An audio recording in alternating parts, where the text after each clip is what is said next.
Hello, hello, hello, and welcome back to Joe Daddy's Garage. It is the Monday night live stream, and as you can see, I have a guest again. I'm back. He's more eye candy at this point, but we have Robert, the Infernal Craftsman, making his return trip. So he stopped back in, so he's going to hang out with us tonight. This broadcast or this live stream is basically focused on classic cars, old cars, and people and stuff that goes with it. So if you read the tag or the description for this video tonight or this live stream, we're going to have a guest. And we're going to have Rick on. Rick is visually impaired. He's legally blind, but he does restoration work on cars. So he'll be on later on. You know, we'll get that worked out, but he will be on the stream with us. So I'm looking forward to that. I do have some people who've shown up. You know, I don't have Brian became his third whenever he's actually showing his first for being here. So Brian, I'll give you, since you're first on the list, I will give Brian the first bell. Now, the bell, I usually give out a bell. That didn't sound very good. Let me try that again. Okay. I give out a bell. Usually if we have a question and somebody answers it or has a good answer for it, I'll give them a bell for that. Sometimes I get the bell because I have a good answer.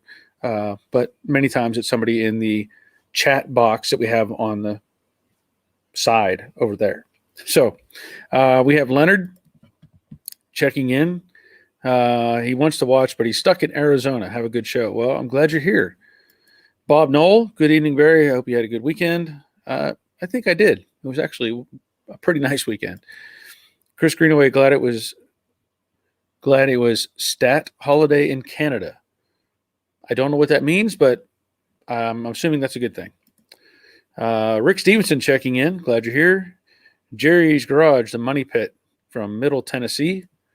Sammy Lisa Smith, hello, friends.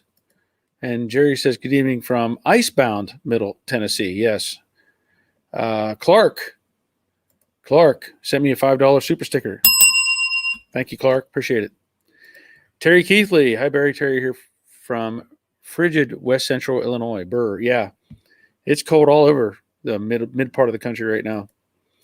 Roger checking in from next door. Glad you're here. Ronald Bell checking in from Northeast Tennessee. So we have Tennessee covered middle and north. Crash Rider, hello from Southern Indiana. 16 waiting and only 8 likes. Might as well thumbs up now because you know you're going to like it. Paul, yes, showtime. Yep. Chris, greetings from Midwestern Ontario. You U.S. people finally get to see what we deal with on an hourly basis. Yeah. And we're not jealous at all. Caden Wickle is saying, hello, Infernal Craftsman. So there's a shout out to Robert. And let's see. You can say hello. No, I'm just the brain is just hit a speed bump there, not working too well today. How's it going? Let's see. Owen X. Hi Joe, it's me, Owen. I got a new phone for Christmas. Well, cool. That's good. Caden says, yo, we hit minus 30 today. No, thank you. Octagon Garage from Missouri. Glad you're here. Caden says the host name is Barry. That's okay. I go with Barry or Joe. I understand it. And we have Rick is checked in. So good. We should be getting, I'll get him an email and then we'll get him on in the background and get my invite set up. And then we'll get Rick on here shortly. Just a second. Okay. Whoops. Wait a minute. What did it do? That's not what I wanted. See if it'll. There we go. Okay. So, Rick, I sent you the link for the live stream. And like I said, we'll get you on here in a little bit. A little bit. I said it. Owen says, oops, he forgot. Yeah. We have another Dave sighting. I don't know. Are you the first Dave? Winged Warrior? I think you're the first Dave. I think that's the first Dave. So we'll get the first Dave bell out tonight. Glad you're here. Let's see. Owen says he got a new iPhone or a new phone for Christmas. Cool. Harvey, Rally Cat Garage. Hello, Barry and Robert. Caden says we have the first Dave. Yes. Dr. Boom. Hello, everyone. Northeast Tennessee. So we've got Tennessee. We need a southern Tennessee somewhere in here. Yep. Weather sucks. Exactly. Got to stay up all night for tomorrow's night shift if I can. Yeah. That's a good choice. Clark, Barry, Joe, or Dave. Yeah. Whatever works. Brian wanted to get this in early, Barry. Hope you don't mind. If anyone is in the metalwork phase of their project, check out Fitzy's Fab. He has a lot of great tips and good explanations. Yes. Probably a good thing to check him out. Phil checking in. He says, hey, Robert. Hey, how's it going? Chris, can't wait for more new parts or more parts. Yep. Caden, we hit minus 30 in the power company for the state, shut off a large hospital and nursing homes. The power company got their rear ends chewed for that, and the new bill to governor allows them to shut down power. Nice. Yeah, that's really thinking of the people there. Let's see. Caden, due to the weather and system overload, got the gene all passed up now. The gene? What are you saying? The gene. Maybe some confusing words there. Oh, okay. Owen finished the Dodge Charger. Okay, now I know Owen had the Charger where he was trying to get the car to fall on him while he was doing the brake job instead of doing it the right way with the jack stands. Now I know who you are. Mason Fox. Hey, Joe Day's Garage. How's it going? Hey, I wanted to ask you, do you heat your shop, and do you have the heat going now in your shop or no? Yeah, we do heat the shop. It's running right now. I turned it on. I was gone all weekend, so I turned it on when I got home at about 2 o'clock. Yeah, about 2 o'clock, I think. And it's a mini split system. And I don't know if the temperature, it's about 68 in here. And it's making Robert sleepy. It's been a long day. Been a long day. It's been a long week. Yes. Well, Dave Conville checking in. Good evening, guys. A non-specific Dave here. Cooter Lev, hello from the frozen tundra of Oklahoma, staying warm. Thanks to thousands of field workers in the oil and gas industry and linemen in our electric utilities. They are frontline workers. You were very correct. Sip of coffee to them. Mason, did you ever get more Joe Daddy's hats made yet? If so, I'll send you my address to send me one, and I'll send you money too. Well, I'm working on it. I did I have these prototypes made, and I'm waiting for the company to process my credit application. I guess it is. Owen's laughing. Okay, Jeff Reynolds, Gene generator. Is that what that means? Jenny. Oh, a Jenny. I'm sorry. I guess I see Gene. I say Gene. I would not think Jenny at that point. Maybe if it was spelled Jenny, but I get it. Oh, Wally checking in. Generator, Jenny. Mine is messed up as well. Okay. Hey, I've never used that term before. So, I get people from different countries that submit words that I don't know. But, when I read that, okay. So Caden, due to the weather and system overload, got the Jenny all gassed up now. I get it. Sorry. Jeff Reynolds, by the way, hi, Barry and Robert. Glad you're here. All right. We're working on getting Rick in the background. Chris, you U.S. people cry woof when weather happens. Us Canadians, on the other hand, hold my beer driving in whiteouts in the middle of the road. Yep. Just wait till it's 115 degrees. Yeah, then what happens? Yeah. Come down here when it's hot. Winged Warrior, my 15-hour drive home went from 15 hours to 19 hours with all the ice storms in Texas, etc. Yeah, he was on I think he went on I know he went on a hunt. Ooh. I forget what it was, whether it was, I think he said boar hunting. Yeah, there's a lot of pig. Yeah. So Marshall, howdy from northern Atlanta, almost southern Tennessee. Yep. And Rich Gillen checking in from Nova Scotia. I'm going to say Nova Scotia. Jeff, Barry, you don't know because you're not as old and experienced as some of us. Well, I do have a generator, but I just never called it a Jenny. Just, I don't know why. Never heard the expression. I mean, I may have heard it, but it just doesn't click in my head when I see the name Gene. I want to say Gene. Okay, so it was a wild boar archery hunt. That's real hunting. Yeah, that's real hunting. Well, I know there was one guy that used to go out with just a knife. Oh, he was just, okay. He would hunt wild boar with just a knife. You got my respect then. Oh, okay. Now wait a minute. I messed up. So he says Nova is actually Northern Virginia. So I'm wrong again. Because now it's all caps Nova. That's all right. We get it. Rick, your device is not connected, just to let you know. So it shows you in the background. You'll need to connect your mic and camera before I can add you to the stream, is what it's saying. So there's probably some sort of steps involved once you open the link to connect. You had to do that, Robert. Yeah. It's been a while, so I think it gave me like a couple options to whatever was in my computer to do it. It was just. I think he's doing it on his iPhone. So. Oh. Yeah, and then there's also the option of which camera to use, if it's forward or backwards. Okay, so Rick, you have to figure that out. I don't have any good way to say do this or do that. But okay, hold on. Okay, so Rick's looking into it. He sent me a separate chat. Rich, yeah, sorry, that's Northern Virginia. Yes.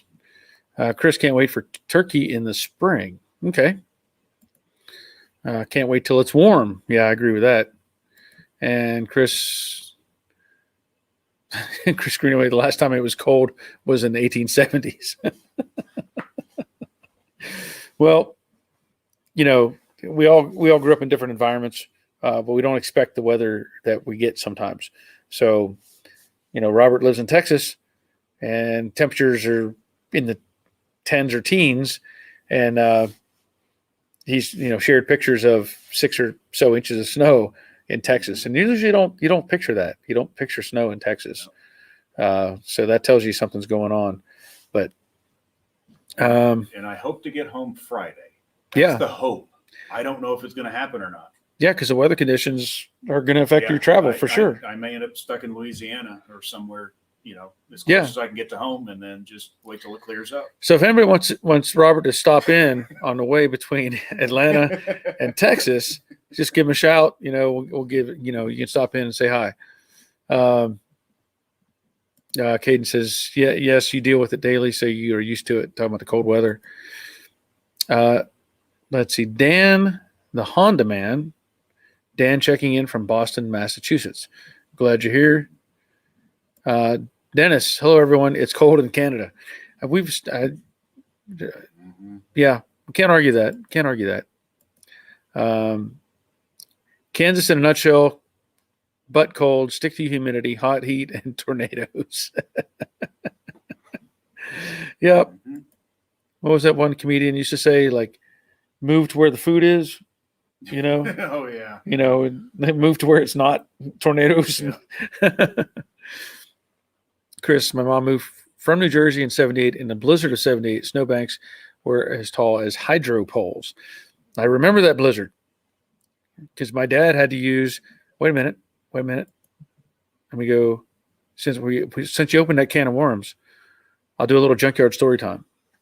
I've talked about it before, but in that blizzard of 78, there was snow drifts, in Pennsylvania that were, 10, 15 feet tall, and our plow trucks could not get through. And I've shown it before. I don't know if I still have any pictures of it. My dad had an M4 high-speed tractor, which was a tank retriever from World War II. And I thought I had some pictures, but I must have gotten rid of those. And our small town would call my dad up and say, hey, we can't get through the roads. Can you fire up your tank? And so the tank had a big tapered wedge plow like you'd see on the front of a train, the big. And so we would mount that plow up, and he would go out and just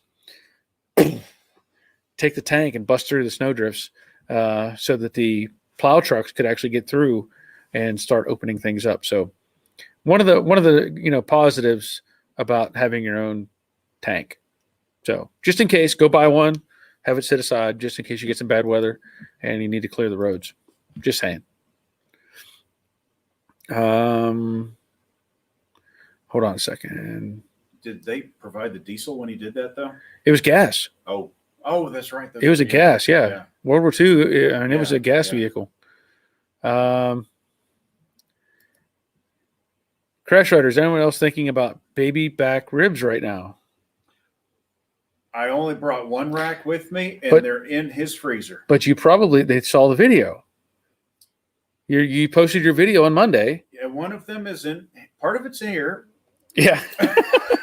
And the other one went to your daughter, right? Well, no, actually, the other one's in the freezer home. Daughter she doesn't get that. Daughter doesn't like them. She doesn't like ribs. She likes beef ribs, so she doesn't get any baby back ribs. So hey, more for the rest of us. Okay, so since you brought that up, Crash Rider, if you haven't seen, Robert posted a video of how he makes his ribs, and one of those ribs, half pack, whatever, made it here that I'm gonna enjoy later.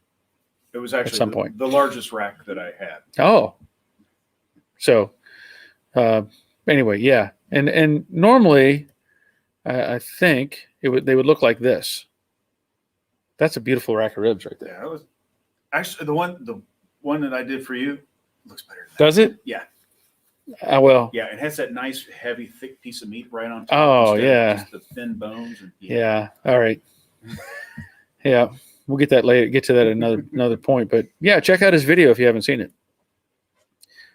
Wayne Warrior Dave, I would like to learn something about the Canadians. Question is, how cold does that have to be before your hand will freeze to bare metal outside? I don't want to know.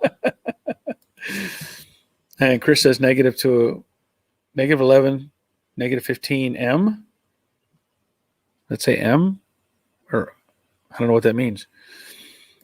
Caden says, when where you have gained my respect, bow hunting is real man hunting. Yeah.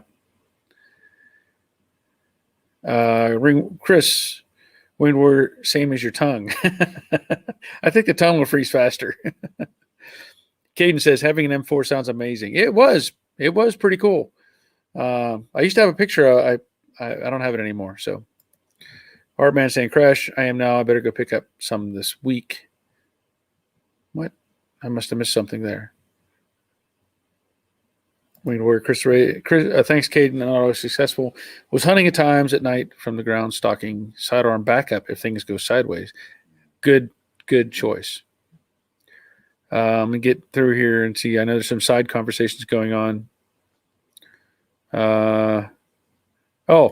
Art saying, how long in the microwave? I wrap them in parchment paper, 30 seconds, let it sit for a little, for a little bit of time, and then another 30 seconds, just a little bit here and there, and then just to kind of pulse it, and then just kind of check it, and then let it go until you get it hot enough. Don't cook it all at once. That's after it's thawed, though. That's after it's thawed. Yeah. Not from frozen. So, well, I will experiment my own and see how that goes. Yeah.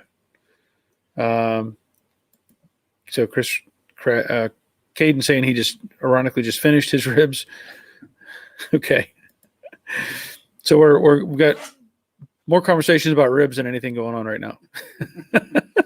And I can't take credit for the ribs. The grill does all the work. It really does. Yes, Caden. He has not seen a video yet. Did Infernal smoke them? Yes. So he's got a video out there. So you can check it out. Check it out. Okay. Oh, Clark saying don't overheat the ribs. They'll warp.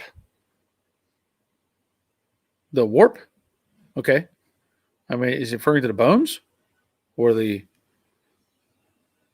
rib itself? I don't know. I'm going to eat them so fast it doesn't matter. Jorge checking in from New Jersey. Soon to be Virginia, though, right? Mm-hmm. That's going to be a fantastic move for you, Jorge. I'm looking forward to that happening for you. Happy for you. I think that's going to be fantastic. Okay, so Rick is having trouble getting his connection going, so bear with us. We're not in a hurry. We'll let him get that figured out, and then we'll move forward. Let's see. Wing Warrior said that's a funny Clark. So, wait a minute. Okay. Brian, bow hunting is perfect for wild boars as they have bow hunting is perfect for wild boars as they have no thumbs. I mean, we're guessing metal warp reference. Okay. And then, well, man, I boil ribs 45 minutes before hitting the grill and taste the best tender 100% fall off the bone. Interesting. Okay. So I know we're talking about ribs and different things. But that's fine. I'm okay with that. We're here to primarily talk about cars and stuff. But this weekend I wasn't here. I didn't do anything this weekend besides relax and spend time with family and friends, up in a cabin up in Blue Ridge, Georgia, Tennessee or Georgia. And so we had a good time with that. I hope you all had, spent some time with your family. Even Robert spent time with his daughter.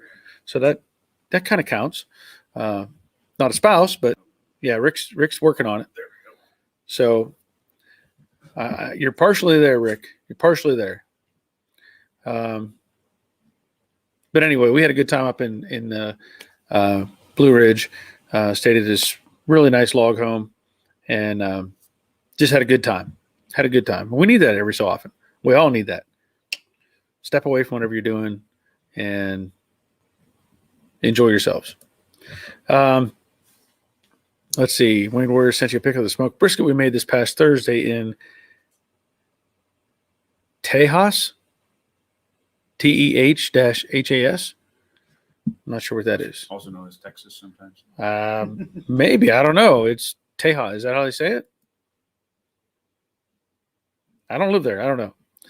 I haven't heard that in a long time. Actually. Okay, so it's been a long time. It is a term. Yeah. All right. So I see Rick is working on it in the background, and that's good. We're getting there. Chris Greenaway. So 70 Cyclone or 70 Torino?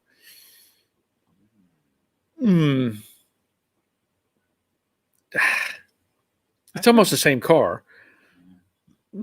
Just a few subtle differences in my opinion, but. And then he's saying GTO or Chevelle. Better looking car. The way I look at it. Phil, okay, a car question. Have you or Robert ever used an auto rotisserie? What are your thoughts? I have used a rotisserie at the body shop. I liked it. I mean, they're very handy. You got to be cautious with them. Obviously, make sure everything's bolted up nice. But they serve a good purpose. I've done several vehicles on a rotisserie. I just don't have one. Yeah, and I can't justify the price of a rotisserie. When I look at the price of a rotisserie, for a little bit more money, I can buy a 2-post lift. And so, and because of that, I'm going to build my own rotisserie. Yeah. And I've got my plans drawn up. It's totally different than what you normally see, but a lot less material. It's just different. And hopefully it actually happens. So I can't promise that it's going to happen, but well, now you got to make a video showing everybody how your rotisserie works. But I do have the plan, and I am very close to almost about needing the point of the rotisserie. So I want to be able to flip the car upside down to do the bottom of it, because I don't want to blast and paint upside down. That's not fun. So I do plan on building one, and give me a month or two at least. Well, Art Man says chickens are good on a rotisserie. He'd be afraid the ribs would fall off. So yeah. I'm pretty sure he's talking about an automotive rotisserie is my thoughts. Not a meat rotisserie. I could be wrong. You could put a lot of meat on an auto rotisserie. You could put a lot of meat. Fire underneath it. Yeah, because I'm going to guess he was saying auto rotisserie. So are you talking about a rotisserie for your grill or a car No, I'm rotisserie? talking about for the car. Okay. Because I thought you had said something about that, some sort of rotisserie you have or something. I've got one I want to build. Okay. However, some of the metal was requisitioned for securing the shop. So I've got to get some more metal. Yep. To do it. Understood. Chris, 69 Judge or Hurst Olds? I'm going to go with Hurst Olds. Yeah. Yep. Good question, though. I like that. Winged Warrior, I made and used one when I was working on my 48 Pontiac. So he's got some experience with one he made. You're talking about a rotisserie. Okay. Caden says Judge, and Judges are nice. I like the Hurst Olds. I'm okay with the Judge, but I like the Hurst Olds. Better colors. I like the way they look. Hunter, when repainting, what is the proper primers, and as in how many different primers should I use when using urethane paint? Well, I prefer to go to bare metal, spray epoxy, and then start building up from there to like a 2K high build primer. And you can do body work, on top of that as needed. Put another layer of high build on. Then you can either go on top of that with paint, or you can use sealer and then go with your paint. So I've done it different ways like that. But that's what I do. Epoxy, high build, paint is probably your simplest steps. I'm going to say, Rick, I can see you. I can see there. I can see you. Okay. I don't have you on yet, so I can see you there. So give me just a minute. But now I can see you. So we're halfway there. Let me see here. Winged Warrior beer can chicken is great. Caden 63 Corvette split lip or Plymouth Roadrunner.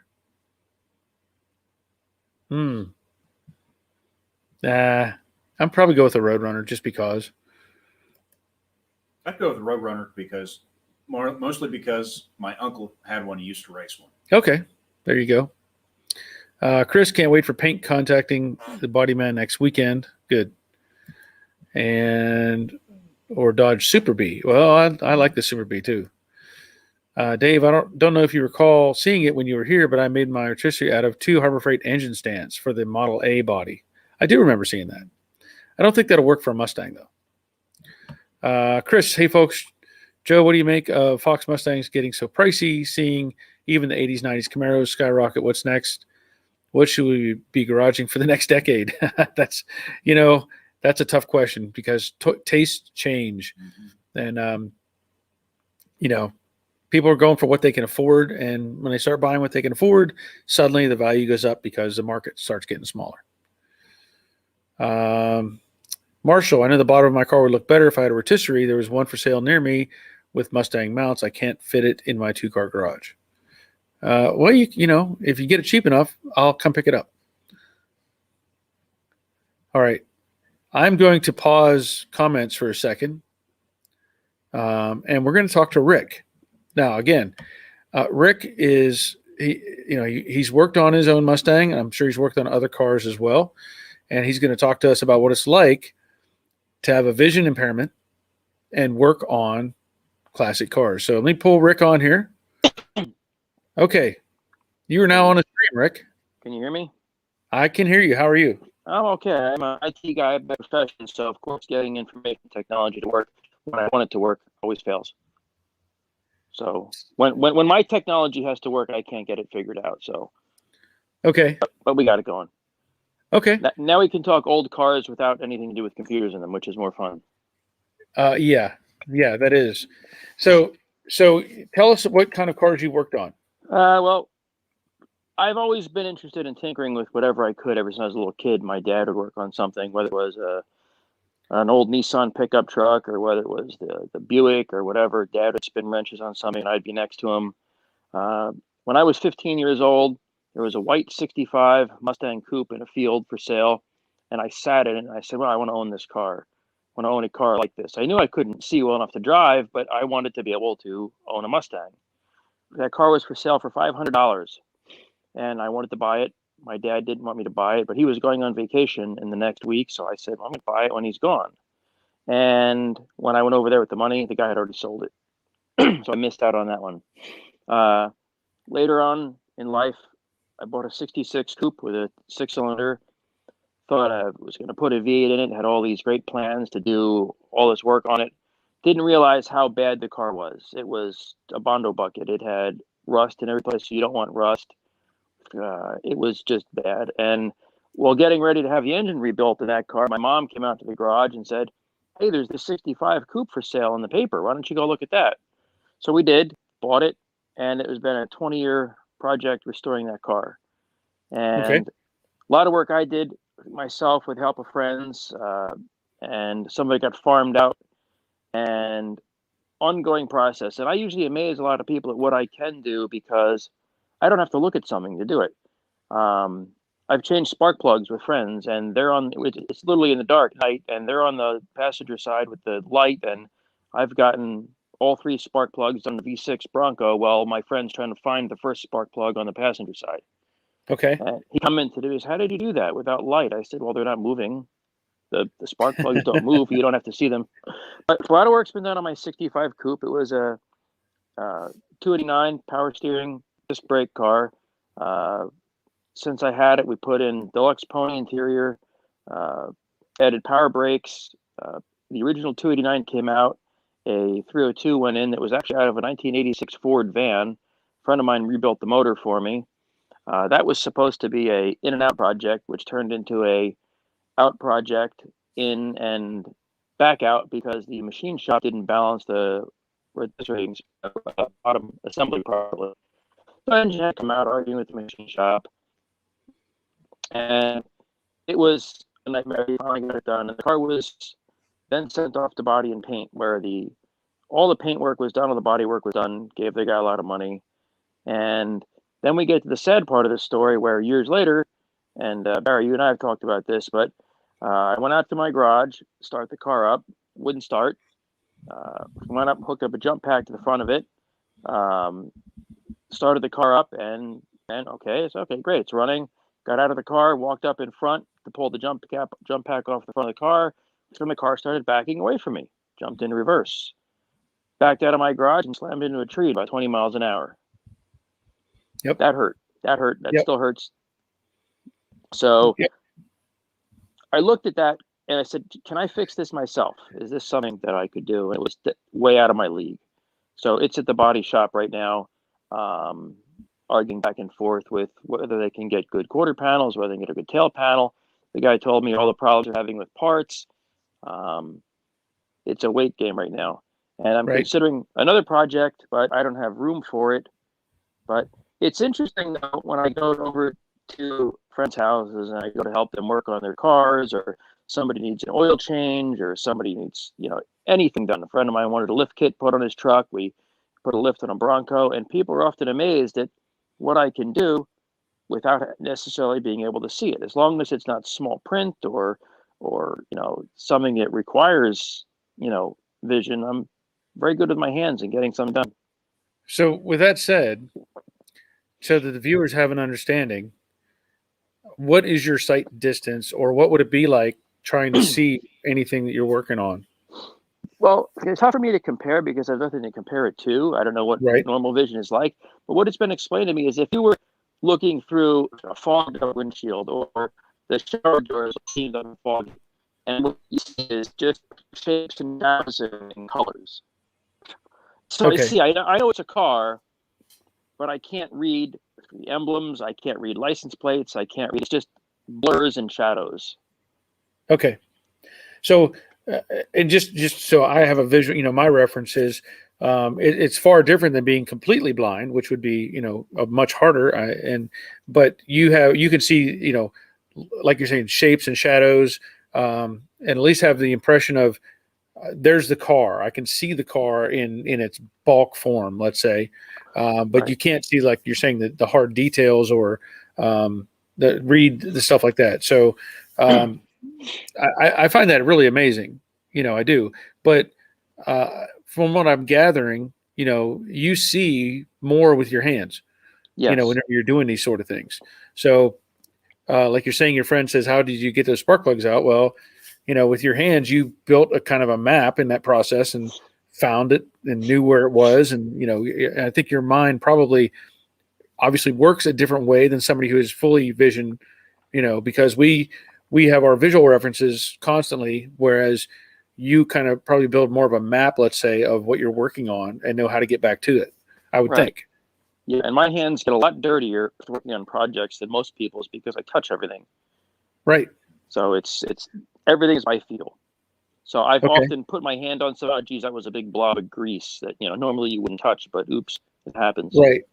Well, and not to, I can't compare it as far as, because obviously we're not in that realm. But one of the things that I'll mention, because I had an experience while I was in the military to where I was wearing night vision goggles. Okay. And so when you talk about losing your sense of your color images or stuff like that, in this case, night vision goggles, you lose your depth perception, and you can't see.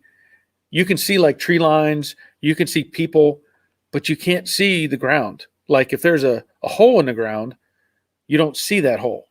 So in my experience, I had those goggles on and I was following people that were walking on this road, and they were all walking down the side of the road. And I was thinking, well, why are you walking down the side? You can walk right down the middle. Well, that was fine, except for there was big mud puddles in the middle of the road that I could not identify in that aspect. So as I was walking, and this is the beginning of it, like a 12-mile march cross country. Literally, I went about 100 feet and stepped in water up to my knees. Oh, wow. And so it was like, I had to take the goggles off. I'm like, oh, okay. So, it's not the same as what you're experiencing, but it also, in my mind, gives me an idea of the difference or the challenges that come about because we're used to seeing things a certain way. So you said now you'd actually driven some cars a little bit when you were younger. When I was younger, my vision was better than it is now. I was able to see well enough to drive a car down the street and follow the street, but I wouldn't be able to see the kid running out in front or the dog or, the stop signs. I just had to know where I was. As a matter of fact, the story, when I got my 66 Mustang, it had manual brakes, drum brakes, and bad bottom end bearing knock in the car. So I said, well, I'm going to drive the car up the hill anyway. I drove the car up the hill, turned it around, came back home, put my foot on the brake, and the car wasn't stopping. And of course, I'm paranoid, and I'm grabbing on the steering wheel, pulling my back on the brake, jamming my foot in the firewall. Finally stopped right on the driveway, backed it up, and I realized, okay, that was a mistake because the car just didn't want to stop. And me being an inexperienced driver, number one, realizing I shouldn't have been doing this, and that the car wasn't in the best shape was really a bad thing to have done. But when you just, I want to drive my Mustang, and I drove it, and it was okay. I've driven my car. I used to go out with my girlfriend, and we'd go places, and I'd drive the car around in parking lots and fields and whatever. It was fun. Yeah. The Mustangs spun some donuts in parking lots, and that we had a lot of fun back then. So you at least have the experience of being behind the wheel, so you can appreciate it. But like you said in one of our conversations that you've gone to car shows, or you go to car shows, and your dad or somebody drives your Mustang, right? Yeah. Dad's always been the driver. He drives the car, and he and I have always been talking cars for years. He used to say to me when I was a little kid, and he'd say, "Oh, if you can drive, I'll buy you a 57 Chevy." And I didn't really even know what a 57 Chevy was back then. It didn't matter to me. But then I still have appreciation for the 57 Chevy. But I said, "Yeah, Dad, I want a Mustang. I want a 65 Mustang." And it's still classic, iconic vehicle from the 50s and 60s. But then we just turned over to the Mustang. Yeah. And my dad, in fact, he bought, when the 2005 Mustang came out, he bought the retro 2005 Mustang.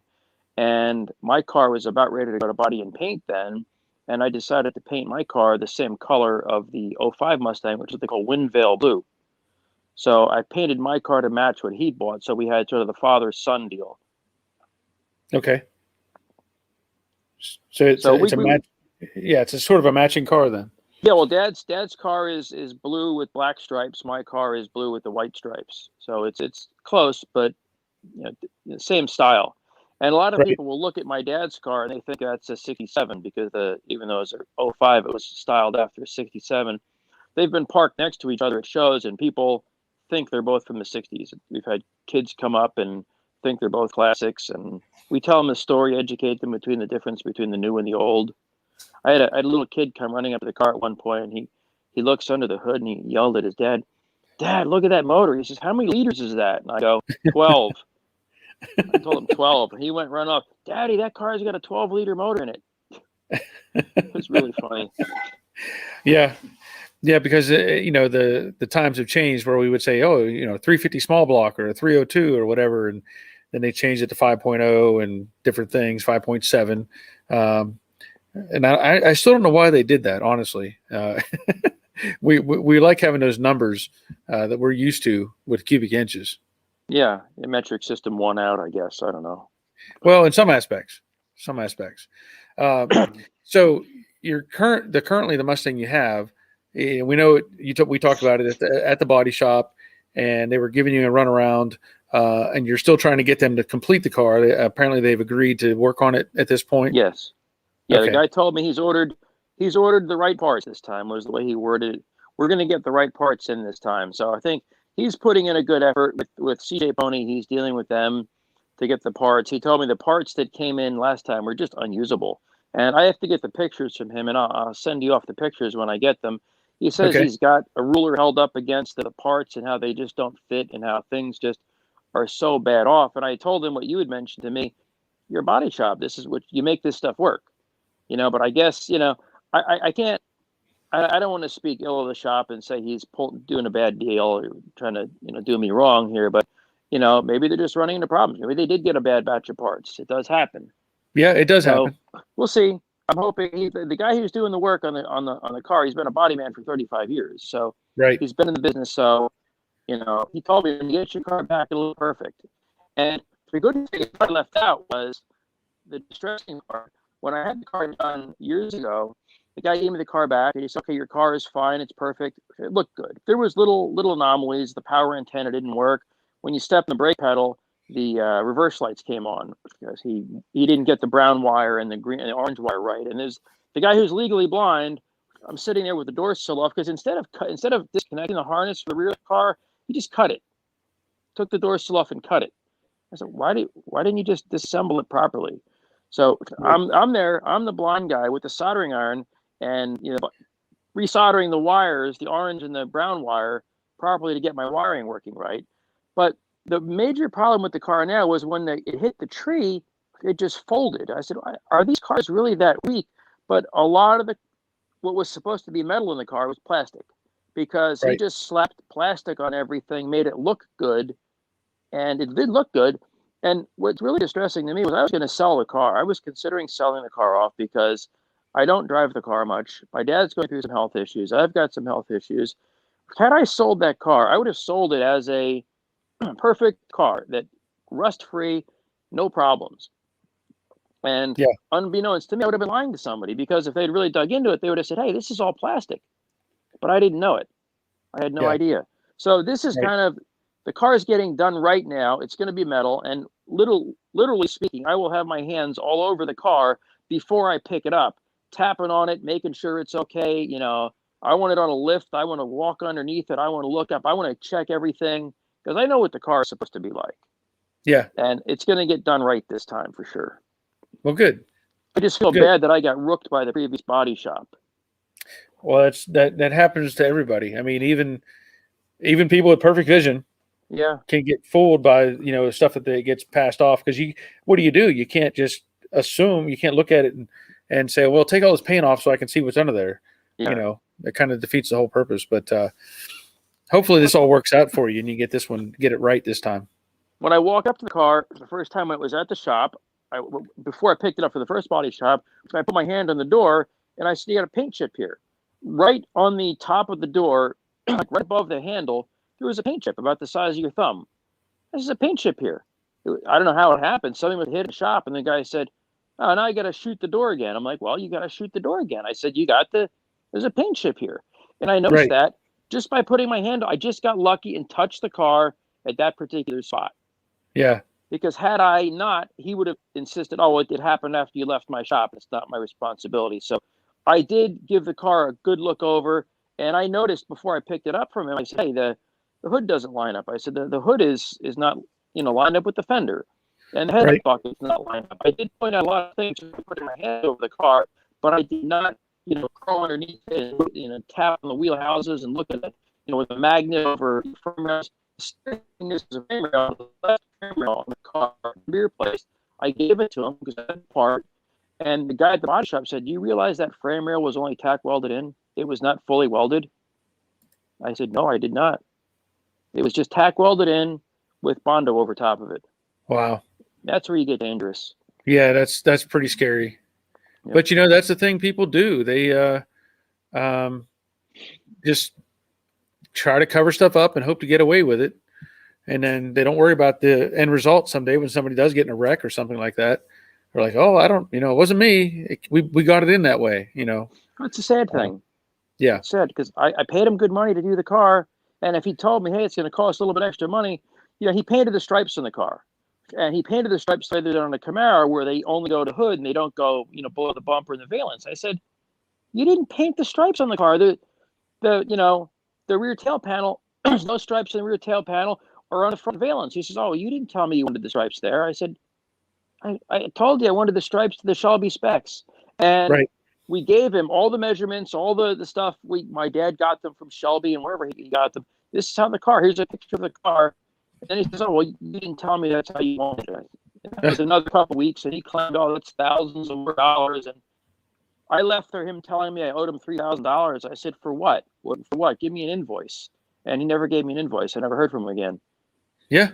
Well, But I have a comment here from Chris. He's saying that he said you would probably be a better body man than him.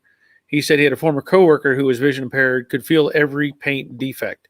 And, as you're talking about the paint chip, and with your hands, you're going to get all those sensations from the bodywork side of things. Well, I blocked out a car with a friend of mine. We were working in his garage, and I'm feeling the car with my hands, going on the sanding block and then making sure it's okay. And it is a lot of field work. Bodymen tell me, yeah, you can't see down the car. You run your hand over it. And that's where I'm very, very astute at knowing if something doesn't feel right. Yes. Little wavy. Yep.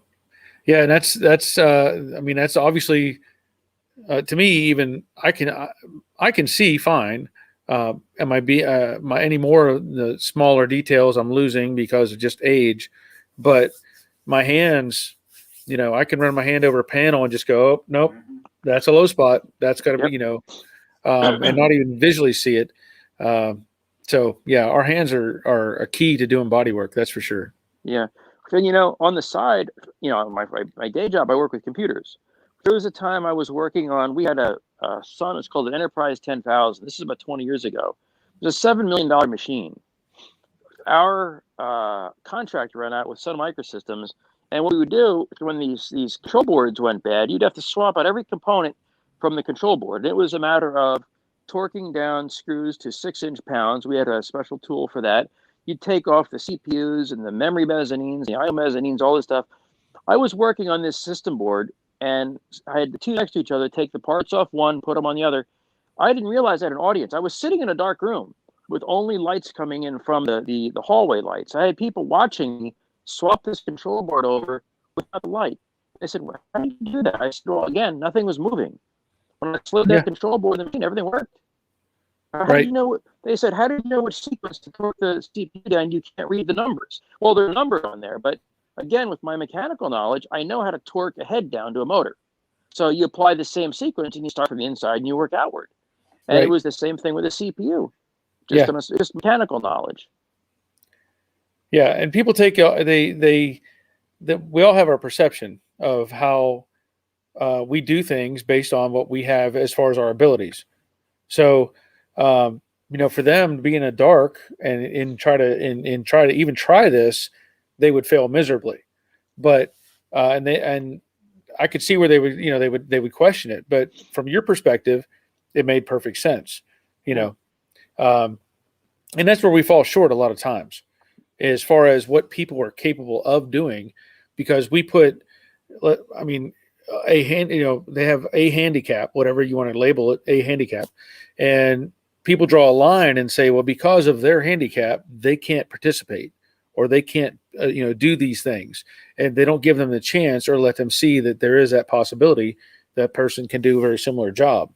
Yeah, So, very true. And it's unfair for a lot of us to even to think that way, but as you're proving, even with this process, we're being on, a live stream and talking about these issues and different things you are capable of.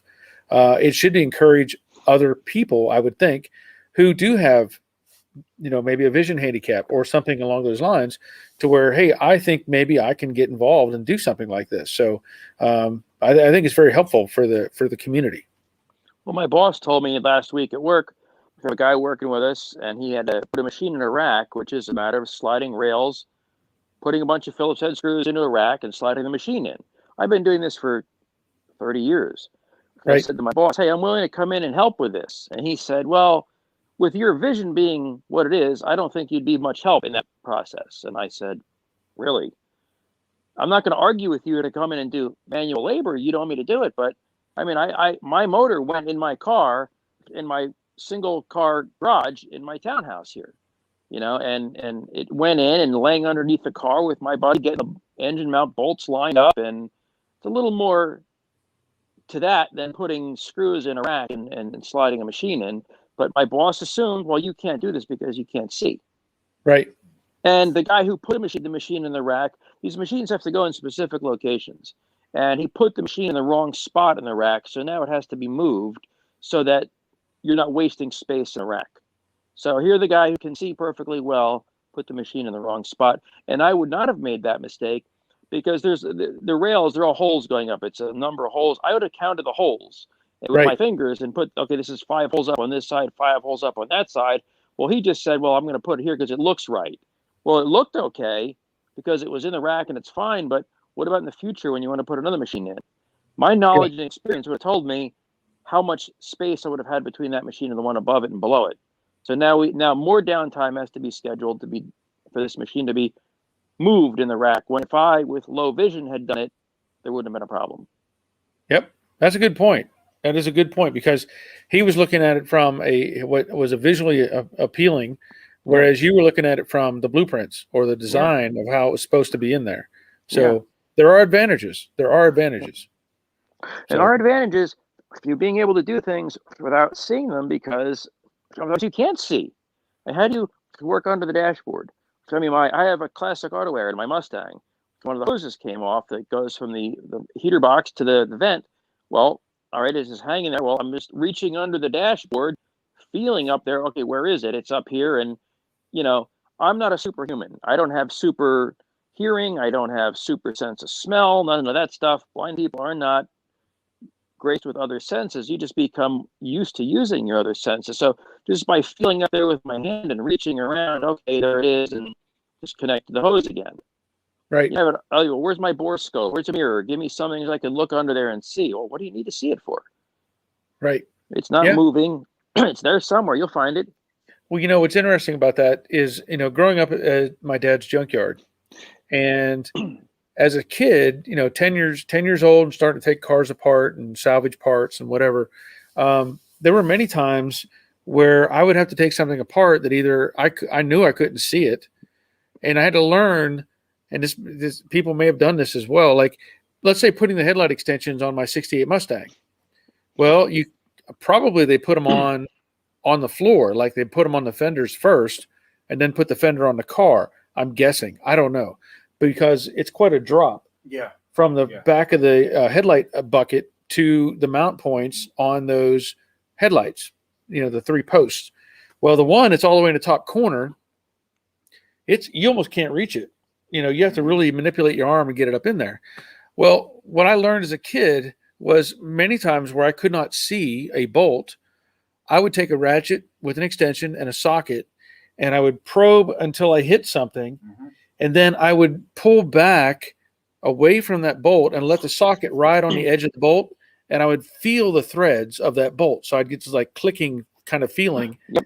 And when those stopped, I was like, oh, there it is. I found the bolt. You know what it looks like, but you're imagining it in your mind, Right. and you're imagining that just dragging across and Yeah. then going into place. Stuff like that. That was pretty common working on cars. There were many times I could not see starter bolts on certain cars, or various things like that. And like you're saying, you feel it. You find it by identifying the shape in your mind with the tool.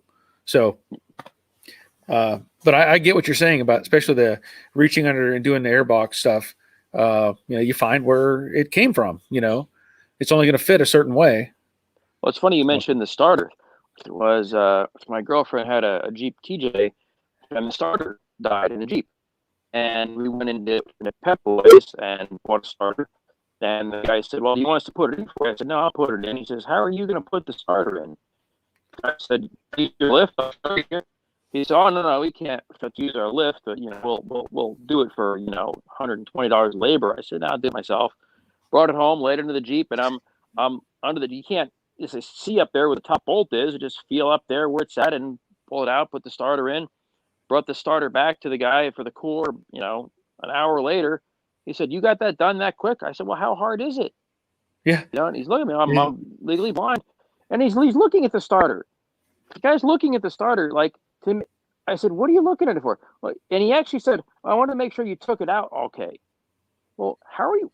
What are you talking about? How?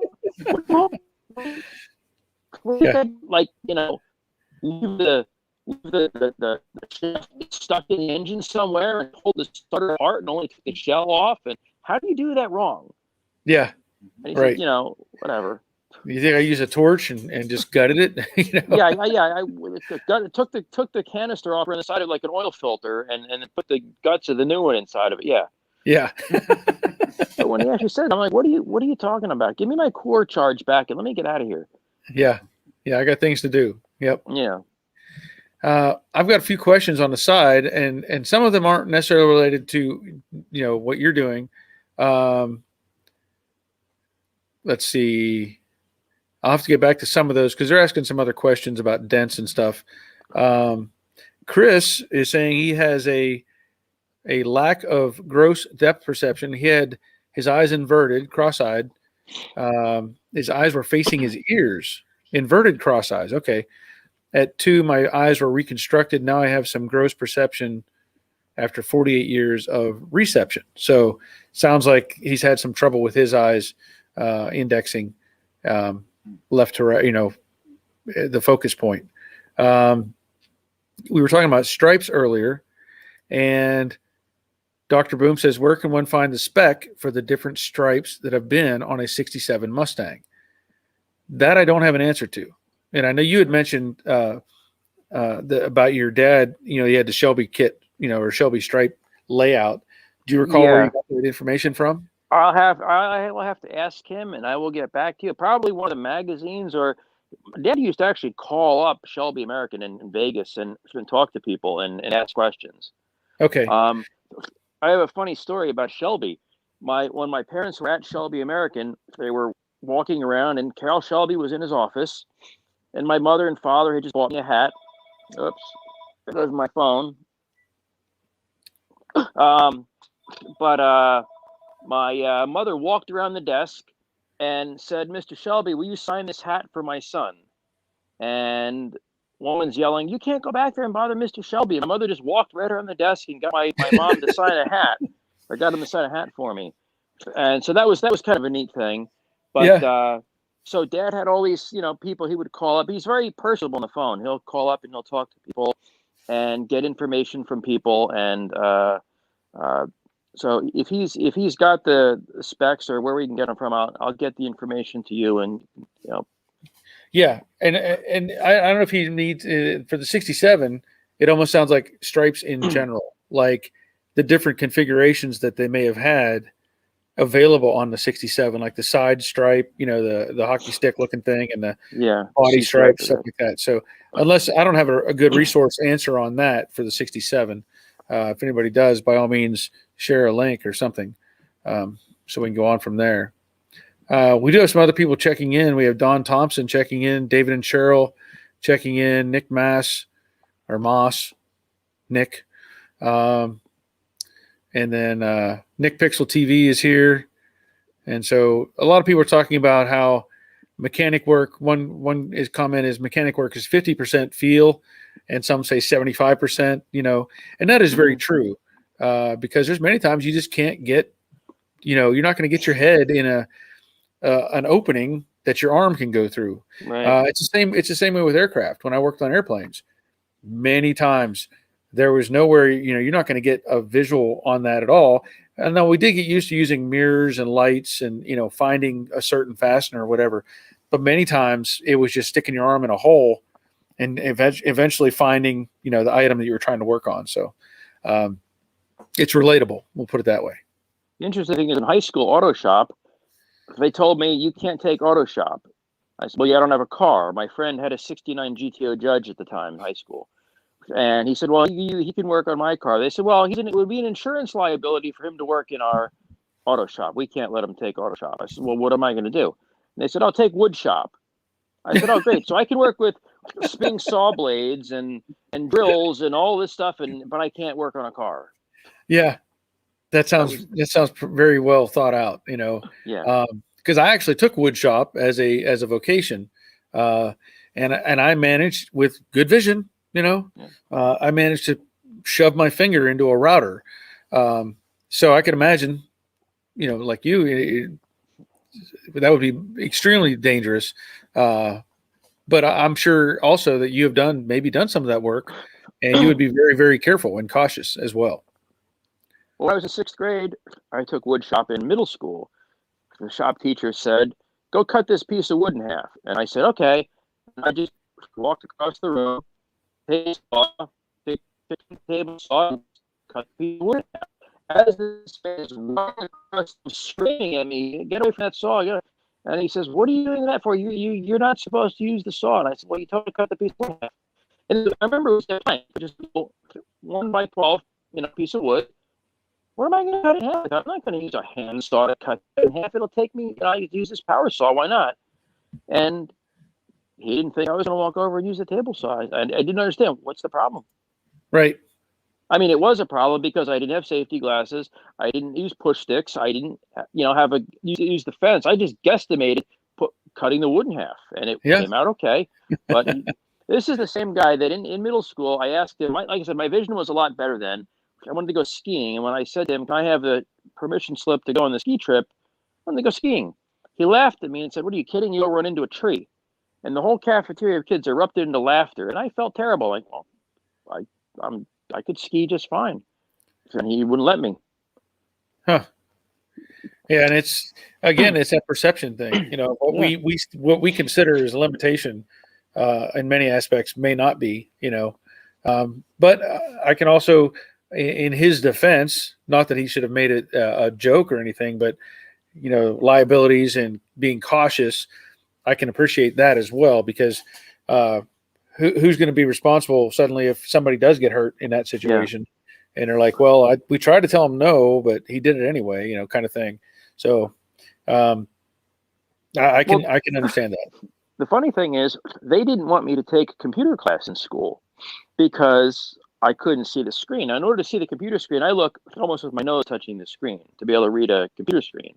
Okay. But the advantage I had with computers was when I was a kid, in order to write, I had to literally put my face down on the paper. So they said, let's teach them how to type. So in 3rd grade, they taught me how to type. So when it came time when I saw a computer, the first time I saw a computer, I walked up to it, I typed in hello, and it said error. And I said, I want to know what that means. Why does it say error on the screen?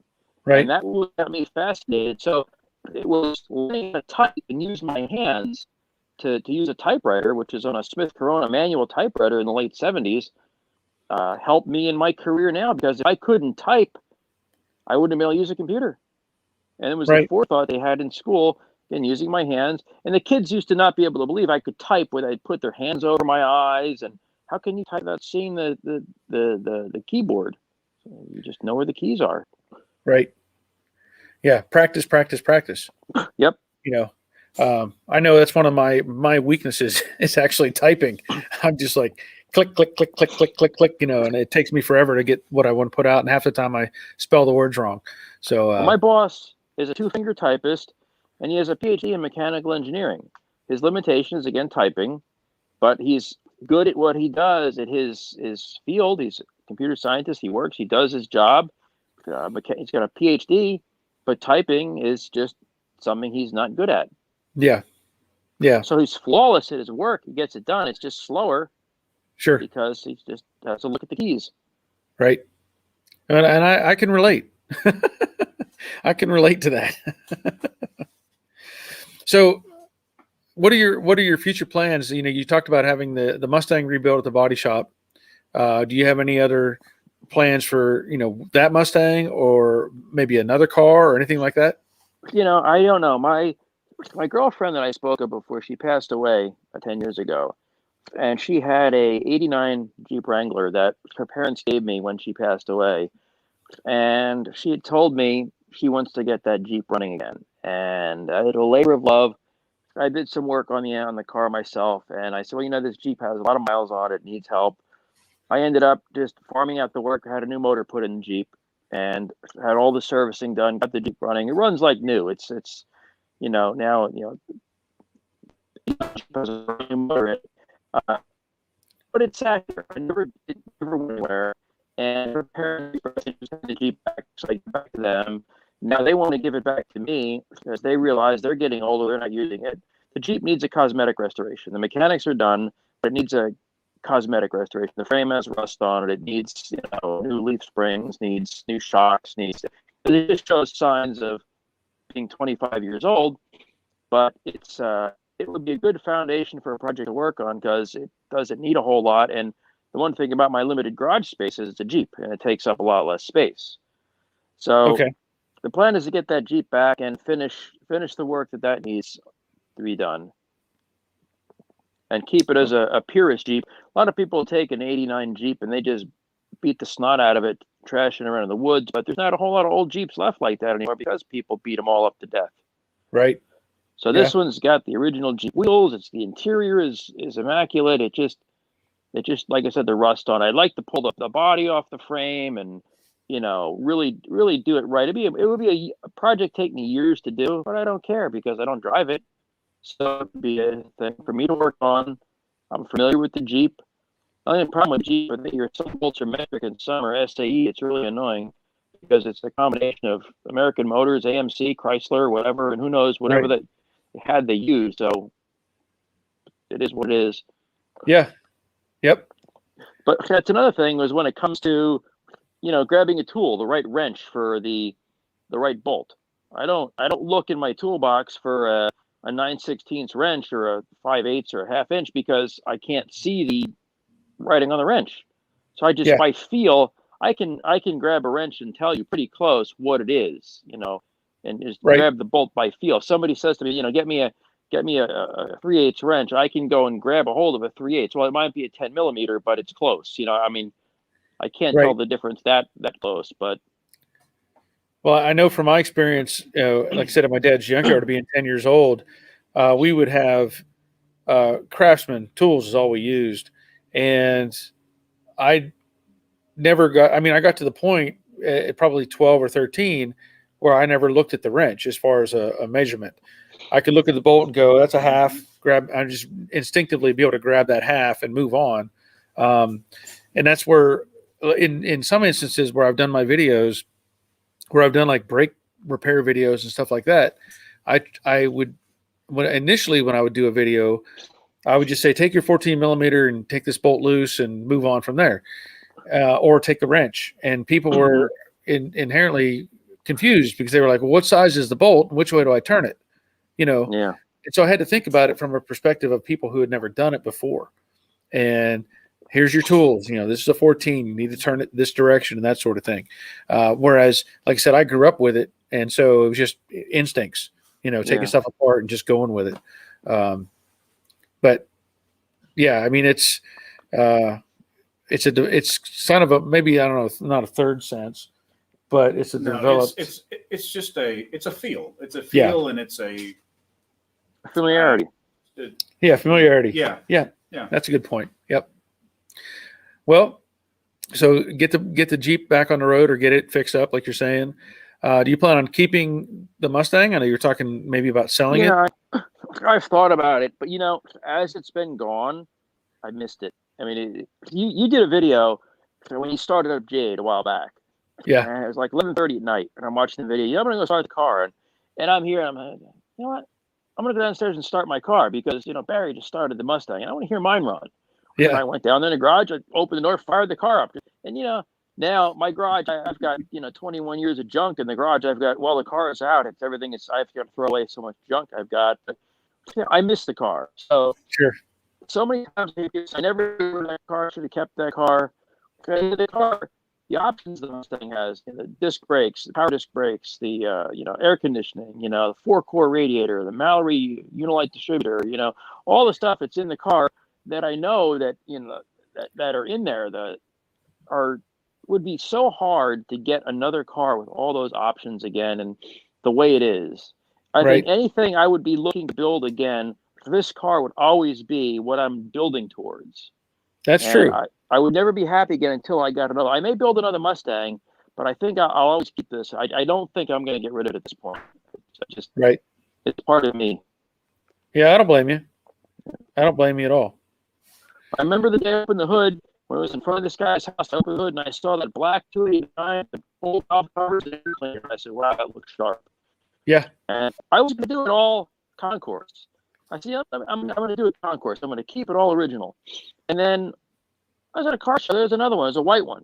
Mine was I forget the shade of blue they call it, like a light blue, almost like a robin's egg blue or whatever. It's a nice blue. But I looked at another car, and the engine compartment was just like mine, except it was all beautiful, nice and clean and shiny. And I said, nobody's looking at this car. Yeah. It's a beautiful Mustang, but it looks like a Mustang. So I built mine. I wanted it to look different. I painted the car. It's not even Ford blue. It's Ford corporate blue, which I think is what the motor is supposed to be. It's a lighter shade of blue because I wanted it to stick out in the engine bay. Engine bay is black. I wanted it to motor. You want to just look down and see it. It's got the tri-Y headers on it, which are ceramic coated.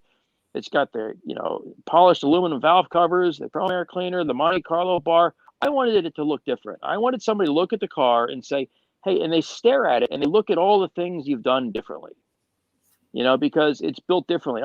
Anybody like that guy on TV that does the Mopars, Mark Warman Graveyard Cars. Okay, I've seen one perfectly concourse Roadrunner. What am I going to get out of looking at another one? They all look the same. Yeah, that's a good point. So it's like, all right, or how did you? So people ask, how did you do this in your car? How did you do that? Or how did you make this work? And people make a bracket, I put this in, or they do that, or how do you get, whatever to be done. People stare at my car because it's got a pony interior. A lot of people have not even seen a deluxe pony interior in the Mustang.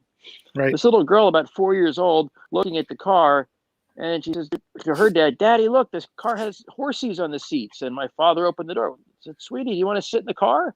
Let the little girl climb in the car and sit in the seat, It's not going to break, the car lived for 50 years, And the girl was thrilled to death. Yep. Had another time at a show, which was Remembering the Vets show.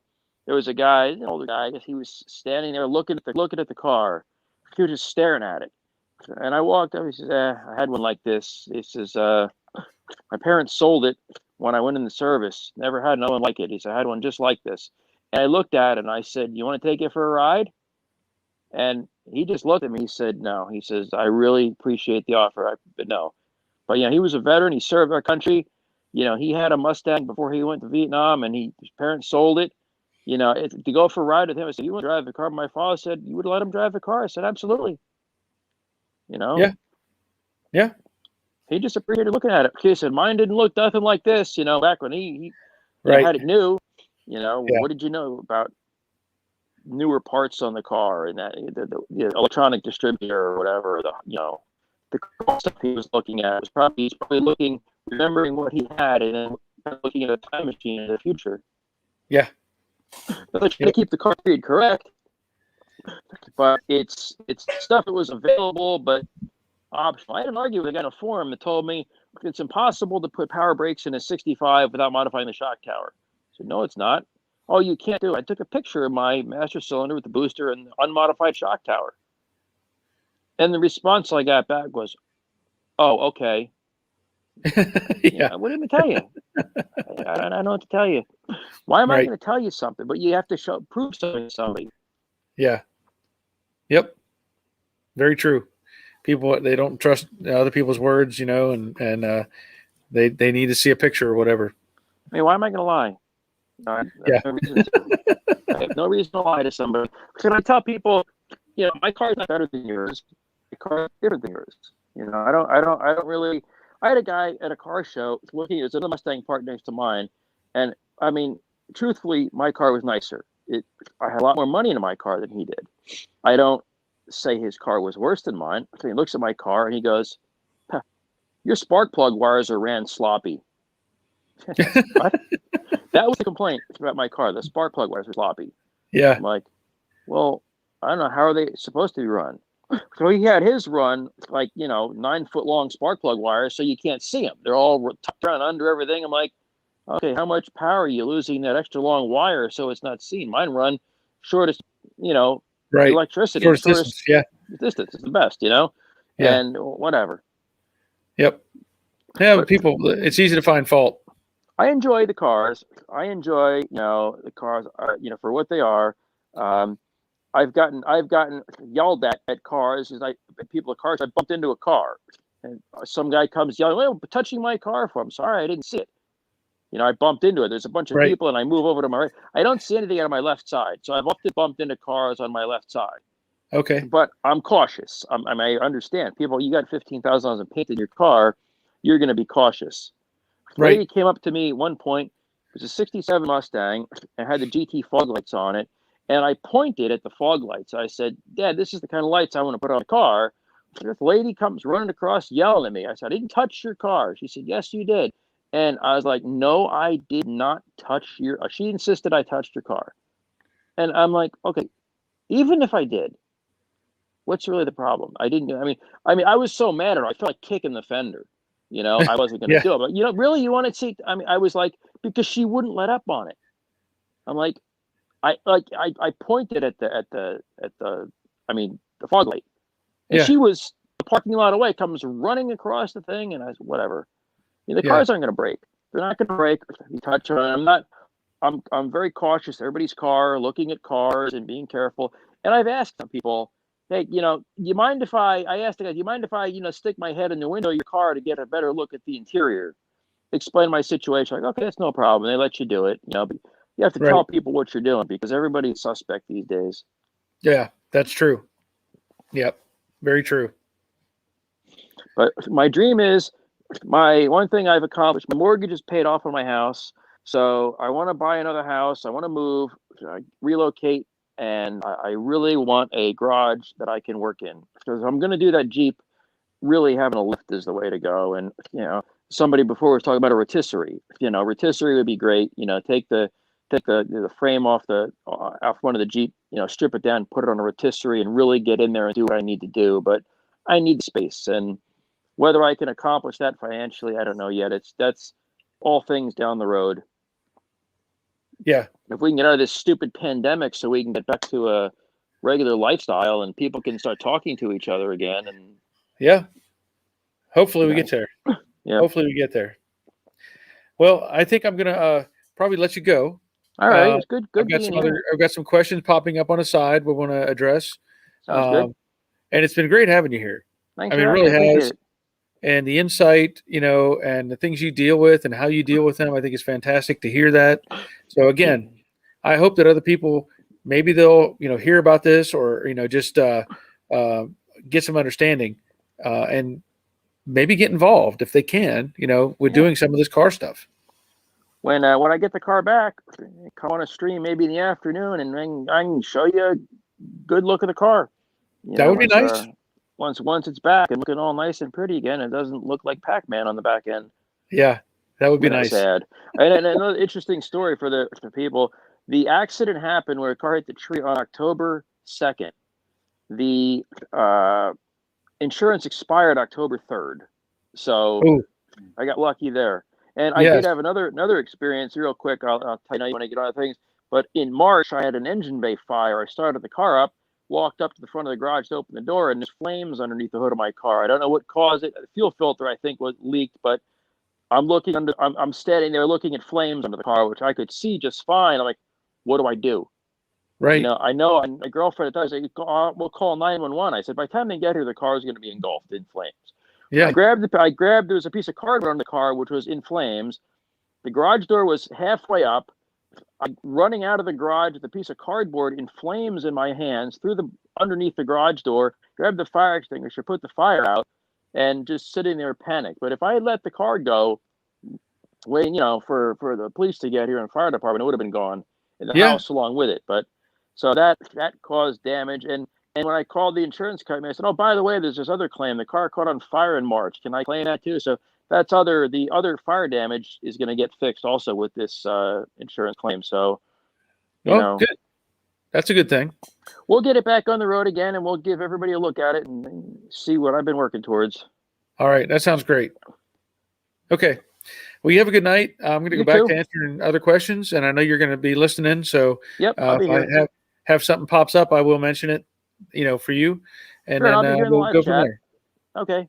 All right. We'll see you. Bye. Bye. Okay. That was cool. That was very interesting to hear that perspective.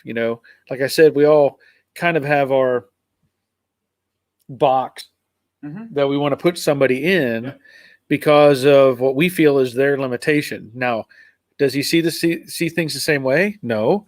But does he want to get involved and do things? Sure. So sometimes we need to step back and maybe help, but not say, no, you can't do this. So I'm very happy that Rick was on here and was able to talk about his car love and, how he deals with certain things. So I'm going to go back up into our comments and see if I can find.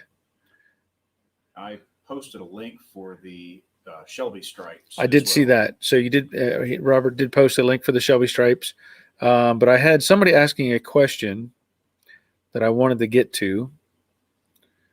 Hold on.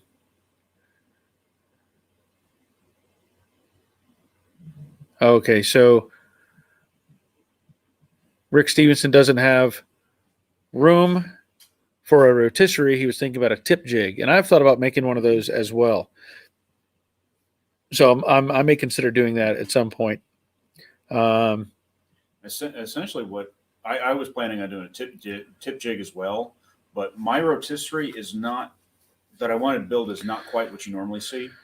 It basically it doesn't really take up that huge amount of space on either end, and if it works well, it's kind of like it's kind of a hybrid of a tip jig and a rotisserie, and it's a little different. I'll get it drawn up, and hopefully when I get home I'll be able to post a video, just a drawing of it at least, while I'm working on it. Have you seen the roller jigs? The wheel ones. The wheel ones. Big wheel. I was half tempted to maybe go to a metal place and just have a square hoop tube made. And hoops made. Yeah. And I was really thinking about that. Yeah, I like that setup, but I have not been willing to invest in it. I want to say that the diameter was like 72 or 74 inches or something like that. Because I looked into that because it was like, well, once you make the hoops, the rest of it's a cakewalk. Yeah. Caden was asking, Yenko Super Camaro or Yenko SC Supercar Nova. I'll go with Camaro. Brian, I would warn against building equipment such as engine stand, rotisseries, etc., as the cost of steel would be more than you could buy one for. As a rule, plus your time is worth money. Okay. And that's where the one I'm working on uses very little steel. Yeah. But it relies on very tight tolerances. Chris says Yenko Chevelle is what he would go with. Octagon Red Wing Steelworks has free plans for an auto rotisserie online that looks pretty nice. So Red Wing Steelworks. I've run across that, yes. And it's a pretty nice set of plans. Okay. Yes, I've run across it before. Rich Gillen, I have a bow, not a bow and arrow, in my 67 trunk lid at the point where the skin and the underside ribs, not the meat kind, come together at the seam below the MUS letters. Any recommendations to pull it out? Just bought a Harbor Freight stud puller. It works, but not the seam makes it difficult to pull out.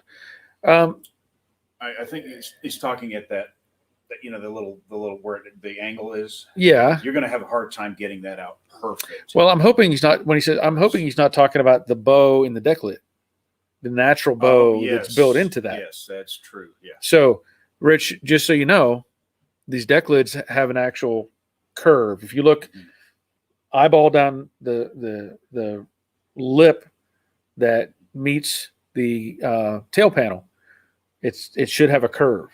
So I don't know if that's what you're dealing with, but if that's the case, you don't want to pull that out. So maybe some more information on that if you're still listening. But we can talk about that if we get some little more clarification. In fact, there's nothing straight on those deck lids at all. Everything, everything is almost a compound curve. Yeah. On every, you've got curves this way and you've got curves this way. Yeah. I don't really know if there's a straight line on it. That's true. Clark is referring to the night vision goggles that I was talking about. And he says a shadow could be 1/2 inch deep or 100 feet deep. Yes. Yeah, there is no, you just don't know what you're stepping into. He says, Caden says, yep, but scary cool. Yeah. Chris, I have a lack of, we talked about the depth perception for his eyes. David and Cheryl were here.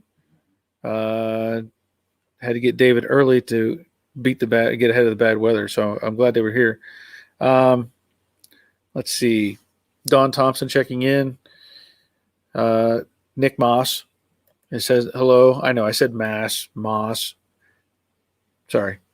Talking about using percentages to feel bolts and tools and different things. Dr. Boom says, thank you, Rick, for doing that interview. Nick is commenting to, let's see, just call me Dave Barry for my first and last name, Dave. You don't know how tempted I was to get one of those, hello, my name is, and put Dave on it. There you go. If I could have found one of those stickers, I would have done it. Yep. Well, I have a friend who he goes by Bubba. And so he had gone to this turkey calling convention. And so he was talking about, getting his name tag. And I was just like, they just have a stack of, hello, my name is Bubba. Name tags. David Sherrill got to go so I can drive home. Hope everyone stays safe and warm. Don't forget to hit a thumbs up. Yes. Bob Shoemaker coming in late. These Oklahoma 1-degree temps got me moving like molasses, I'll bet. And here's the link that Robert has posted.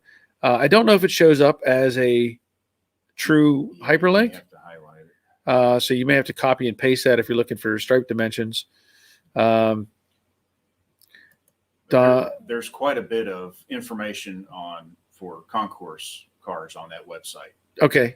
And that was there again, www.nvsaac.com. Details Shelby.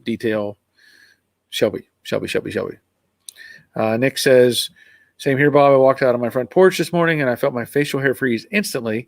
I wanted to cry, but feared sticking my hands to my face when I went to wipe them away. Don says he grabs the wrong wrench every now and then. Yeah. Well, I actually keep my metric and standard wrenches in different drawers. I do not mix them together at all. And if you get those ratcheting wrenches, every time you put that ratcheting wrench on something, it will always be the wrong way. You know what I learned from that? I learned something from. I need to paint one side. No. On the ratchet wrenches, particularly the gear wrench brand. Yeah, that's what I've got. If you look at the open end and the way it's angled, that's how you create your roadmap. Oh, I got you. So if you want to tighten it, I believe you point the short end of the hook towards tighten. I was thinking about painting one side red and one side green. Yeah, lefty tighty, lefty loosey. Exactly, because. But now that you got me, I want to identify that because that is something I've dealt with for years when I use those wrenches, and because I have the floppy ones as well. Oh, the flex head ones? Yeah, I call them yeah, floppies. Yeah, because they just, And the thing is, the gear wrench, when they first came out, they were actually kind of thin. Yes.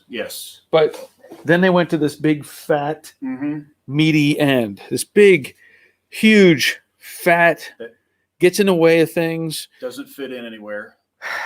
Yep. And they did that because I think the wrench is weaker.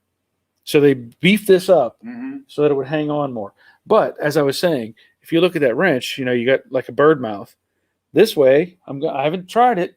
I'm going to try it. Okay. This way should be tighten. So tighten. Okay. So that lead in, and if you wanted to loosen, you're going to loosen it, turn it the other way. See? Visuals. Yeah. But that's what that is. Because I don't even use the open end. Mm-mm. These are worthless. I may as well just put a nub down there. I don't even care for that. I would rather than just been a double-ended ratchet. Double-ended ratchet, yeah. But I don't know why they went with this massive. I think I shared a picture years ago on my Instagram where I have an old one of these, and it's thin. Because I have the old ones that it's really thin. The only bad part is the handle is really thin too. Yes. So when you're pulling on it, and I think that's on purpose. I think that handle is thin and sharp on purpose because they don't want you breaking the ratcheting part. They want you putting so much stress on it that you break it. Well, here's another observation. Since I don't know if yours has these or not. The gear wrench also has some knurling right here on the end, on the upper. Yeah, mine doesn't have that. Okay, so that's another thing. That knurling is where you're going to put your pressure. Mm-hmm. Yeah. So make it a little more painful on you. Well, no, it's just again I get which like you're reaching in a hole. Which way do I want to turn that? Oh, this is up. Yeah. This is tightened. So some useless information maybe, but gear wrench, and I'm not a fan. I mean, I like the gear wrench. I like the fact that they do what they're supposed to do. But again, the open end is huge mass or moss. This could be moss. We'll name it after Nick. Anyway, just an observation. Don Thompson says he organized his toolbox so he can just count the wrenches to grab the right one. Don't have to get up off the creeper that way. That's a good point. I know that there was something else I used to do with those wrenches. I have to think about it. When we used to, a friend of mine, when we used to go to the motorcycle track and we go dirt bike racing, and I had both doors of the trailer set up. We set them up. All of our nut drivers, all of our wrenches, everything was color coded with paint. Yeah. We just paint color coded everything. So that way, if somebody needed something, if you needed a 12 metric, it was green. Yeah, that makes sense. And you didn't have to think about it. You knew you went and grabbed a green one. You could go a step further. Paint all the bolts the same color as the wrench. Yeah. You could. Yeah, we would have just did. We didn't have powder coating at the time. That would have been the way to go. Yeah, that would have been. Nick says, my family in Minnesota told me that it was -19, and I told them I would see them in the spring. Yeah. Rick Stevenson got to go to work. Hopefully I'll be there on Thursday. I'm glad you're here, Rick. I know we're kind of behind on the comments, but that's the way it is. Chris says you couldn't pry the Firebird off of me. Yeah. Dave, in God we trust, all others bring data. Yeah, that makes sense. Talking about Jerry says, great interview. I think it was as well. It went pretty well. Bob Shoemaker, yes, Nick, it's the pits wearing glasses and mask fogging up as soon as you step out. Weekend can't get here quick enough for us to get above freezing in 2 weeks. I'm looking forward to that as well. We were having that conversation earlier. I was looking at the Atlanta weather because we're going to probably try to do some stuff in the garage here tomorrow. Hey, we could do that on live. No, I'm not going to do a live stream on that. But the weather for tomorrow, it's supposed to be a high of 34 and a low of 25, which in Georgia, that's pretty dramatic. It's my fault. It's he brought it with him. It's following me. Yeah. But then it's supposed to next Tuesday, it's going to be 63, So anyway, this cold front will come through and we'll be done with it. Okay, so Nick is explaining how his name is pronounced to Art. Oh, and I have to say hi to the better half because she's watching. Oh. So, yes, I'm here. I'm in one piece. So, save some snow for me. Just put it in the mini fridge out in the shop so I'll get to play with it when I get home. Yeah. Dr. Boom says, thank you so very much. I think he's referring to the link. Oh, yeah. You're welcome. David Willis. Hi, everybody. Just another Dave here. I think that's at least three. At least three. We can't count Nick being Dave. So that's at least 3 Daves. We're going to have to start putting hash marks. Yeah. On a marker board or something. Yep. How many Dave sightings? Wayne Warrior, thanks for the interview, Rick. Yes. Chris, I deal with hand-eye coordination disorder. I'm constantly fighting my disability. If I'm tired, I'm clumsy as a drunk person when I'm sober, but I march as a drunk person when I'm sober, but I march on. Well, got to keep pushing it. Nick, Infernal is in the back. Did he move in? Did you have a choice? No, this is on the round trip going back home. Yes. Or at least the plan is to get home this week. Hopefully all goes well. Artman, I'm chuckling at all the no start posts I'm seeing from the South on some of my diesel pages. Yeah, I'm sure. Kuderlev, talking of engine fires, my brother lost a 69 Mach 1 with a 428 due to a leaking fuel filter. That was the car that caused me to fall in love with Mustangs. It's a tremendous loss. I mean, I could probably rebuild it if I had the door hinges. That's all I need. Nick says, ouch. Roger says, Chris, I understand. I was cross-eyed as well. Surgery at 4 years old, but in time it got much better. I was fortunate enough to see well enough to get my pilot's license at 17. So that's pretty cool. Nick Pixel. Philly did a small video on a 78 Ford. I guess Philly or finally. I'm assuming you want to say finally did a small video on a 78 Ford. Schedule has been crazy. I'll have to check that out. Samuel Lee Smith, all I can say is men ah. Okay. Roger O and Chris, I couldn't hit a softball to my 30s and not well. And I think that was more of a defense mechanism, Roger. I remember seeing that. I think it was kind of a defense mechanism. Chris, I'm quite fortunate with that. What I have, my mom and father paid for my experimental computer programming. It worked well. Cool. Brian Bergman. Okay, so is it just me or does Barry's guest look a lot like Conan's Andy Richter? Now that you mention that, he does kind of have an Andy Richter look to him. You need a little jacket with a tie. Now, when I was younger, I used to get compared to the guy in The Princess Bride. The whatever the guy was in The Princess Bride. The lead actor? Yeah, I have no idea. It's been a long time since I've seen it. Well, you're not referring to Andre the Giant. No. Well, I'm not that good looking. No. So you're referring to I know his name too. The guy who wore the mask, right? The blonde-haired guy. Yeah, he was the main character. Okay, I'll take your word for it. Okay. It's been a while. Yeah, but when I was younger, I looked, I looked more, a lot like a lot of people. I had a friend of mine that was just like, look like him. Yeah. He also was in the last movie that I remember him being in was when the first Saw movie. I hadn't seen that. He was actually the main guy chained to the floor to a pipe in a bathroom or something. So, let's see. Nick, big, fat, huge, and gets annoyed with things. Sounds like a wrench for me.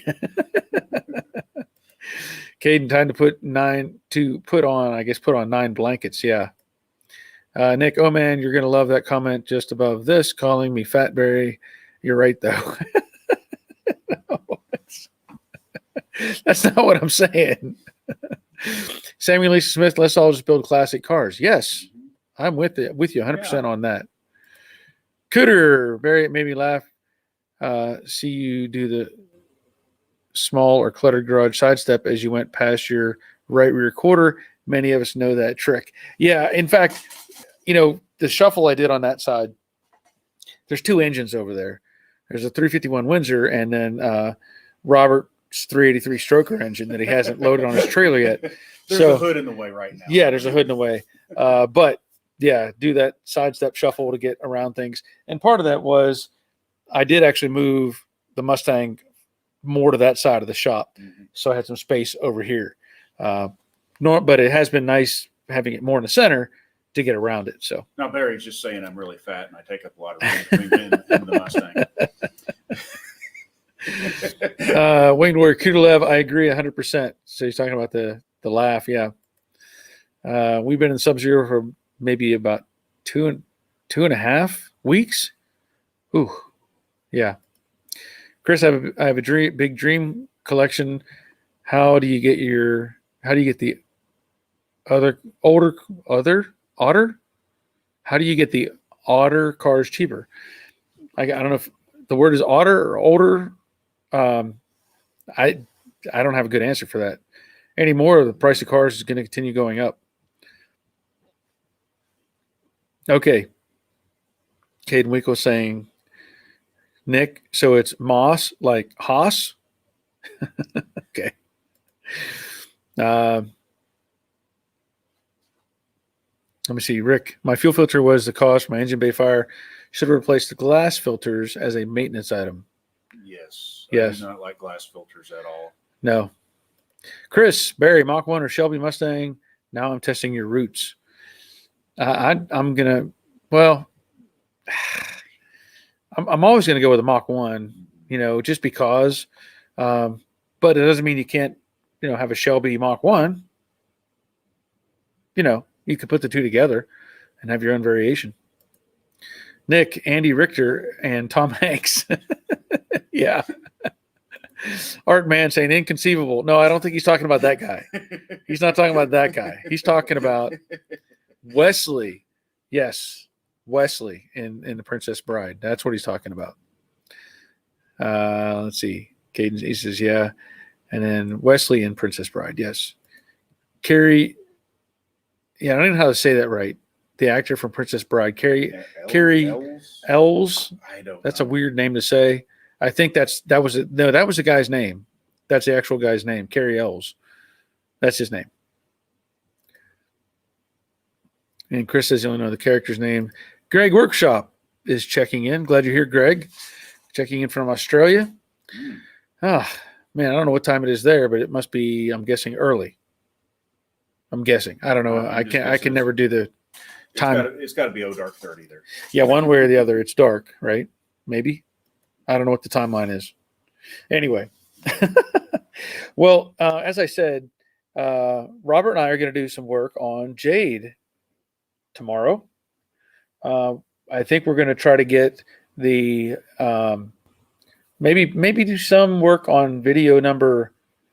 What am I on? Part 4 for the AC. It's got to be 4, yeah. I think it'll be a combination effort for, I'm guessing, part 4 in the Jade AC video install. So hopefully we can get that taken care of, and then we might do something else with the Media Blaster, and that might end up. I don't know if it'll end up on this channel or on the other channel. I don't know, or if it ends up even getting filmed. I don't know, but I think we're going to focus on getting, trying to get the AC set up on Jade, and then go from there. Will say that the next video that will be coming out, though, will be the 2K high build primer. I've got all the front sheet metal in 2K, and there will be 2 versions of it. I've said it before. There's going to be a YouTube version and a Patreon version. So just know that moving forward, that there will be variations on that. Greg is saying it is 12 a.m. there. So it's 12. dark 30. Dark 30. Because it's 8 p.m. here. Okay. Roger, I was headed. Let's see. Wait a minute. Now I got. Okay, so Kudulev was saying apocalypse. And Roger was saying, I think he was saying, I was headed there, Dave, but you beat me to the Russ Wheeler reference. I guess I'm lost in the wording somewhere in there. Chris Greenaway, favorite movie of all time as a kid, and Gran Torino. Favorite movie of all time as a kid and Gran Torino. Not sure what you're asking there, Chris. I'm not sure. Favorite movie my favorite movie of all time. That's a tough one to answer. I mean, I could easily, if you're looking for that answer, you could, for a comedy, you're looking like at Caddyshack or Vacation or something like that. Spaceballs. Spaceballs, yeah. For more of a sci-fi thing, I'd have to jump on The Matrix. I love the Matrix movies, or at least the first one. My wife hates it because every time it comes on TV, I turn it on just because. And, there's all kinds of other movies out there. And I'm not sure what you're asking about Gran Torino. I did, see the movie Gran Torino, and it was a good movie. Kudulev, we went from talking about classic cars to The Princess Bride. Is this a sign of the apocalypse? Okay. Hey, he brought it up. You have to blame Robert for that. It's always my fault. Always blame the guest. Yeah. Let's see. Nick, he's doing these comments like a Tarantino movie. Are you saying I'm all over the place? Because that's what it feels like. Rick just got a call from my dad and was chatting about the car. Dad was a huge help with my project. That's awesome. Okay, so Roger's saying Carrie Ewells played Russ Wheeler in Days of Thunder. Okay. I'm going to have to go watch that again. I think now that you mentioned that would be correct. All right. That's a bell for Roger.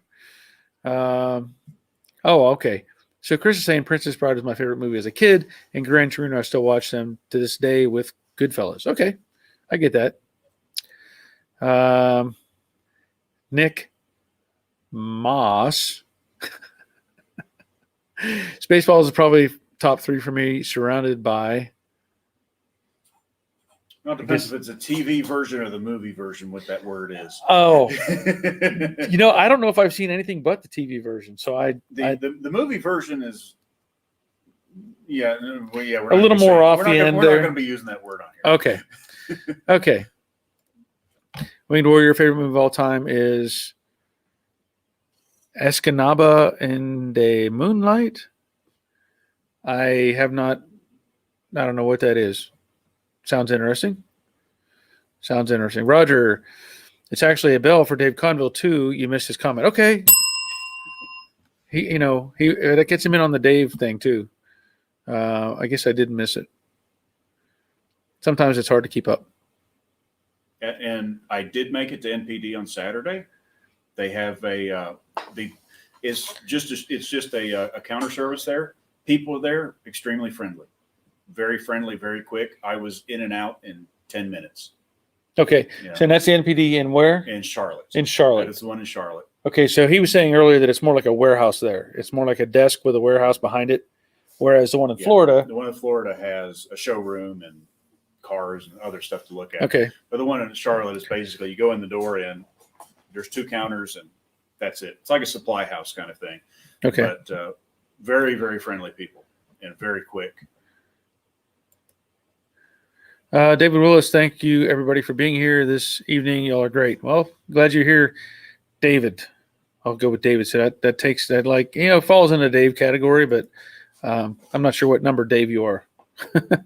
Nick, Carrie Ewells was also the only Robin Hood with an English accent and really loved, I guess, tight pants is what he's trying to say. Tight pants. Chris Greenaway, the movies of today are like the cars, copy, paste, repeat. You are very correct. Yeah, there's very few that are anything but copies of older versions of themselves. Just like cars, there's no new ideas. Yeah.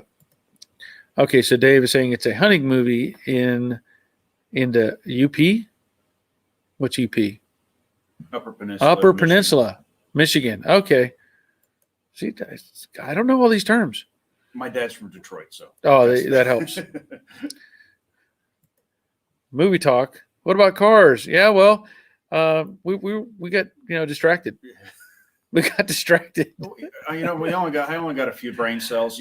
They just kind of do their own thing. Yeah. Let's see. Nick, did you find some more stuff to fix on the back door there? On the back door. What? What are you talking about? Oh, you're talking on the what? On the back door? You lost me, Nick. There's no back door. Okay, so Roger's getting credit for Dave. And Rick, all new cars look alike. No defining features to identify a make. That is very true. Oh, why reinvent the wheel when you can copy and paste? Yeah, yep. Okay, so Nick, you're saying on Jade, on the back of the door. You're talking about the. No, that was more just to finish the transition between the quarter and the door. You know, I like to have as straight as I can get it, and the door kind of tucks in, and the quarter tucks in, and it kind of makes like a dip in the body. So, just added some filler there to dress it up, and that's going to get some primer on it very soon. Crash Rider, I've been just enjoying my bologna sandwich while the chatter is going on. Nick says, "Good grief." And Shirley, you can't be serious. I am serious, and don't call me Shirley. I'll give you a bell for that. Brain cells are frozen. Yep. All right. So anyway, like I was saying, we're going to work on Jade, make a little segment. We're going to vacuum down the AC, so I got to get all the lines in place. And I don't know if we're just going to vacuum it down or if we're going to try to get it actually cycling. I don't know yet. We'll see. We'll see, because they're still not all connected. Yeah. I can hotwire it probably to make things move and function, but I have not connected everything. So at the very least, we can get it vacuumed down, and then that will allow me to finish moving forward on the the AC parts. And at that, we could just vacuum it down, put a can in, and then just be done with one can, and that'll just be enough to keep some pressure in it. That's true. That's true. Jorge says he liked Ford versus Ferrari. Yes, that was an excellent movie. I enjoyed that very much. Chris, so how does Robert feel about repainting a car black? That's my favorite color. It is. What color is your Mustang going to be? It's probably going to be either a black or it is going to be we've kind of found a couple of different like black metallic-y charcoal colors, kind of not the lighter gray, but more the darker. But it's kind of in that ballpark range. Okay. We've got some ideas, and maybe do something like that with or really dark charcoal with black stripes, or so it's like a slight stripe. It's not really doesn't really stick out. So kind of sort of an overdone ghost stripe. In a way, yeah. In a way. Yeah, exactly. Well, I've got some Sublime Green. Yeah, I that saw you could that. spray on I there. saw that. You could just put green on top of that black. It would stand out. And make some green flames to go all the way down the hood. Oh, I didn't think about that. Just Yeah. just whipping down the hood. Or you do the top half in do the top half Sublime Green and the whole bottom half the body line. Make it the charcoal. It'll turn heads. Yeah. People will notice it. Yeah. Wherever you go. Yeah. That was another thing. Just don't make anybody mad on the road with it, because they'll be like, I remember that car. Yeah, that's true. That's another conversation. We briefly discussed it, at least texting it.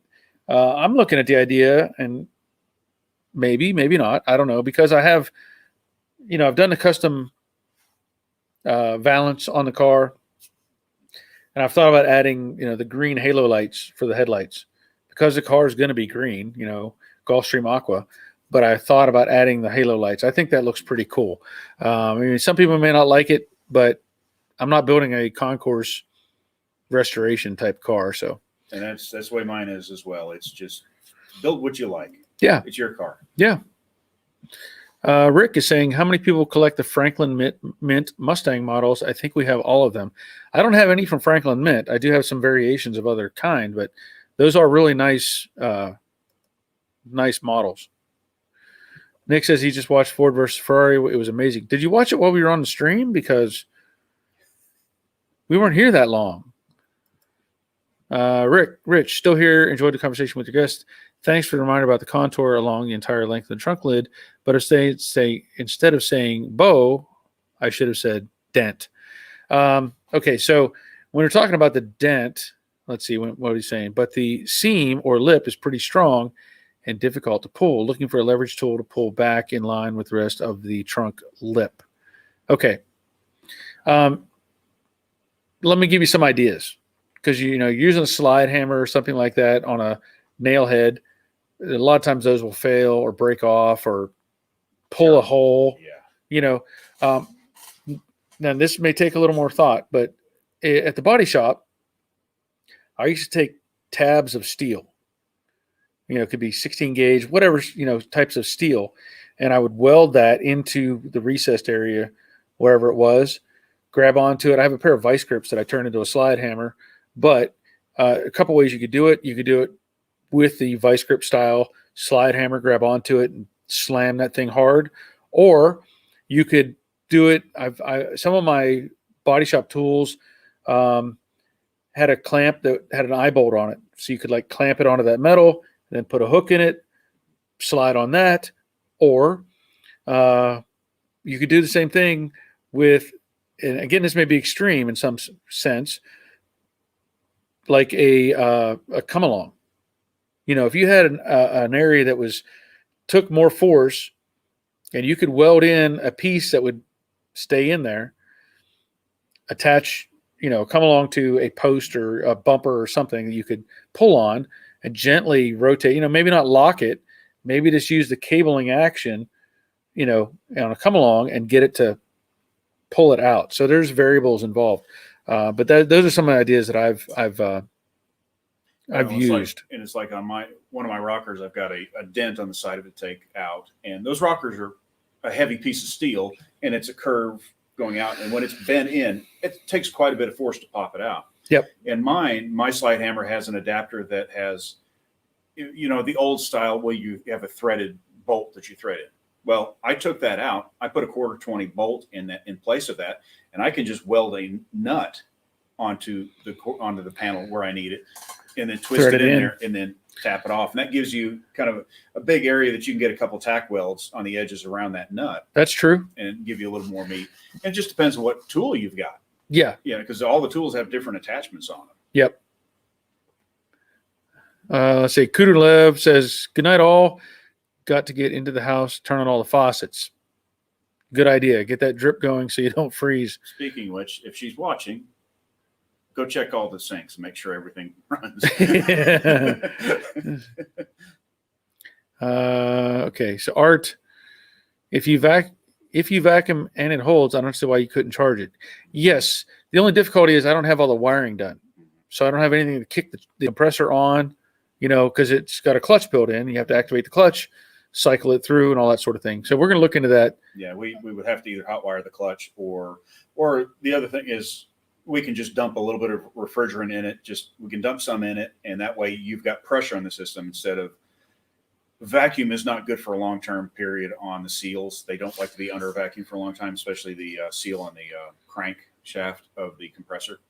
So when you have just a little bit of pressure in there, that's just basically you're stabilized. You're not going to have to worry about any issues in the future. It's not fully charged, but you're good enough for storage until you can get it up and running. Okay.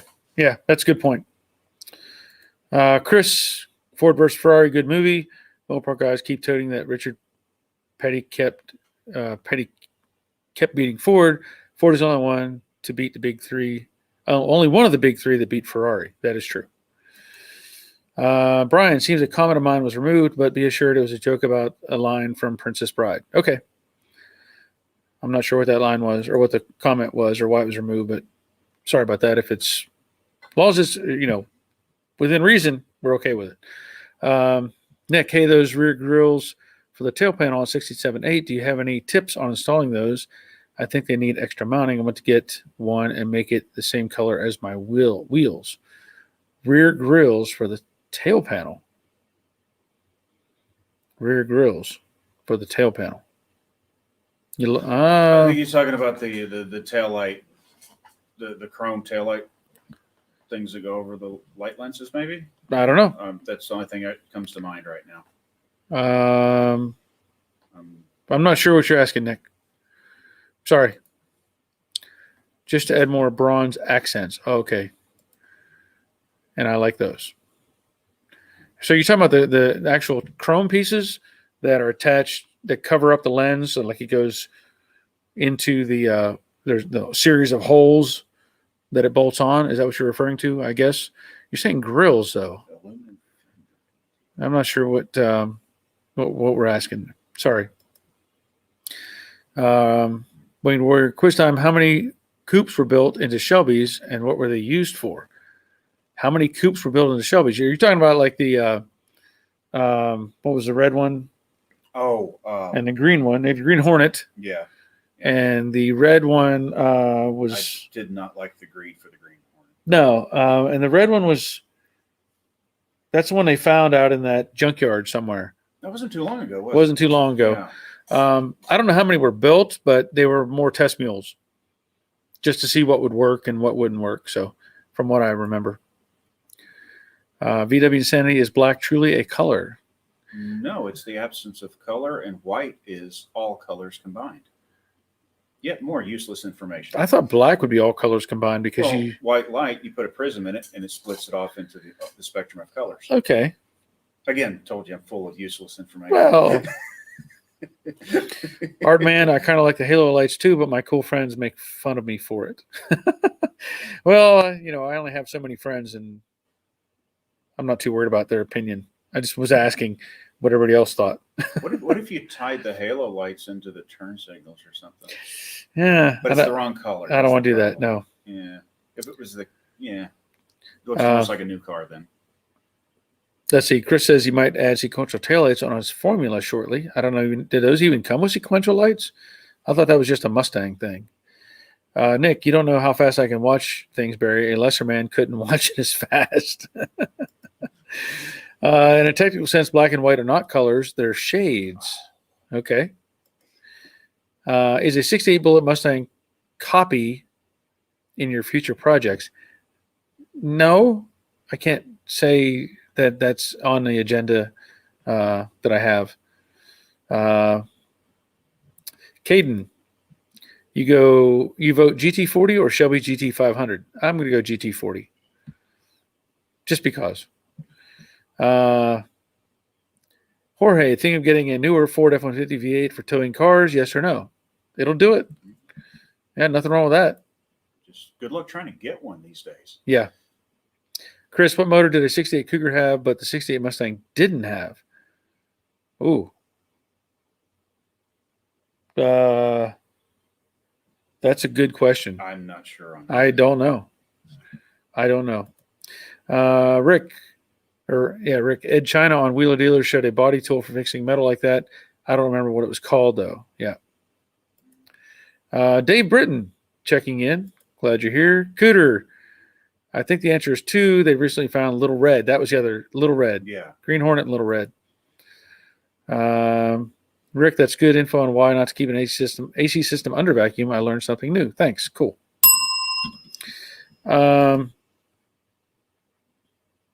Nick saying the aluminum fin looking deals on a tail panel?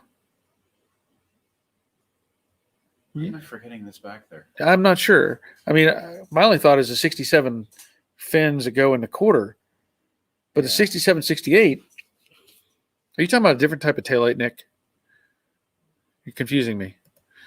It's an aluminum fin piece that takes the place of the bezels and goes all the way to the gas filler.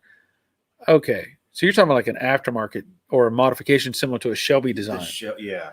Okay. Yeah, the Shelby. So I don't have an answer for you. Now that we kind of I think we understand what you're talking about. Dave, Nick means those ribbed decorative argent color pieces fit on the back tail panel. Okay. I'm not familiar with those, so I don't have a good answer. Sorry. 64. Have either of you used Coro Seal rust converter? I did recently, and it works as a described good product. I have not used that. No, I have not. I've heard of it, but that's the extent. Caden, tonight on YouTube, recommend Craigslist 454 rebuild. Okay. Rick, Shelby built 6 convertibles. They went to his children.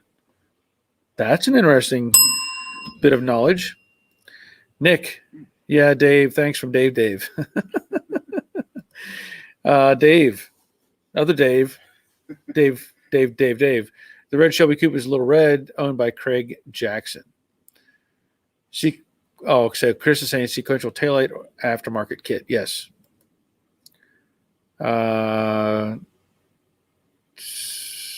Chris Greenway. Okay. Artman Cougar have left over 289 and 68, maybe. I don't know.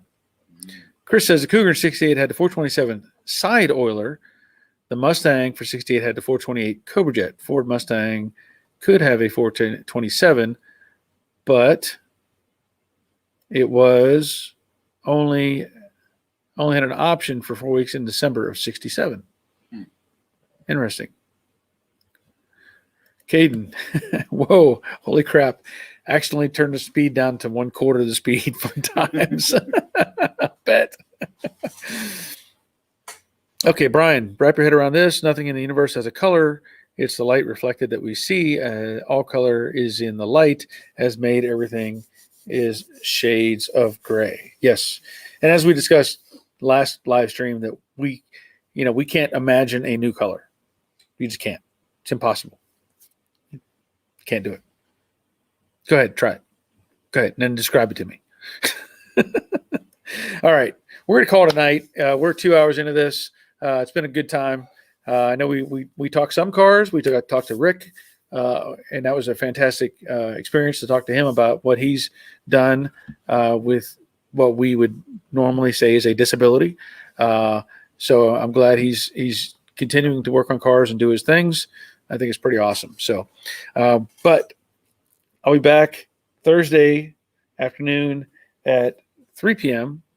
And in the meantime, we're going to be, like I said, Robert and I will be working on Jade, making some videos.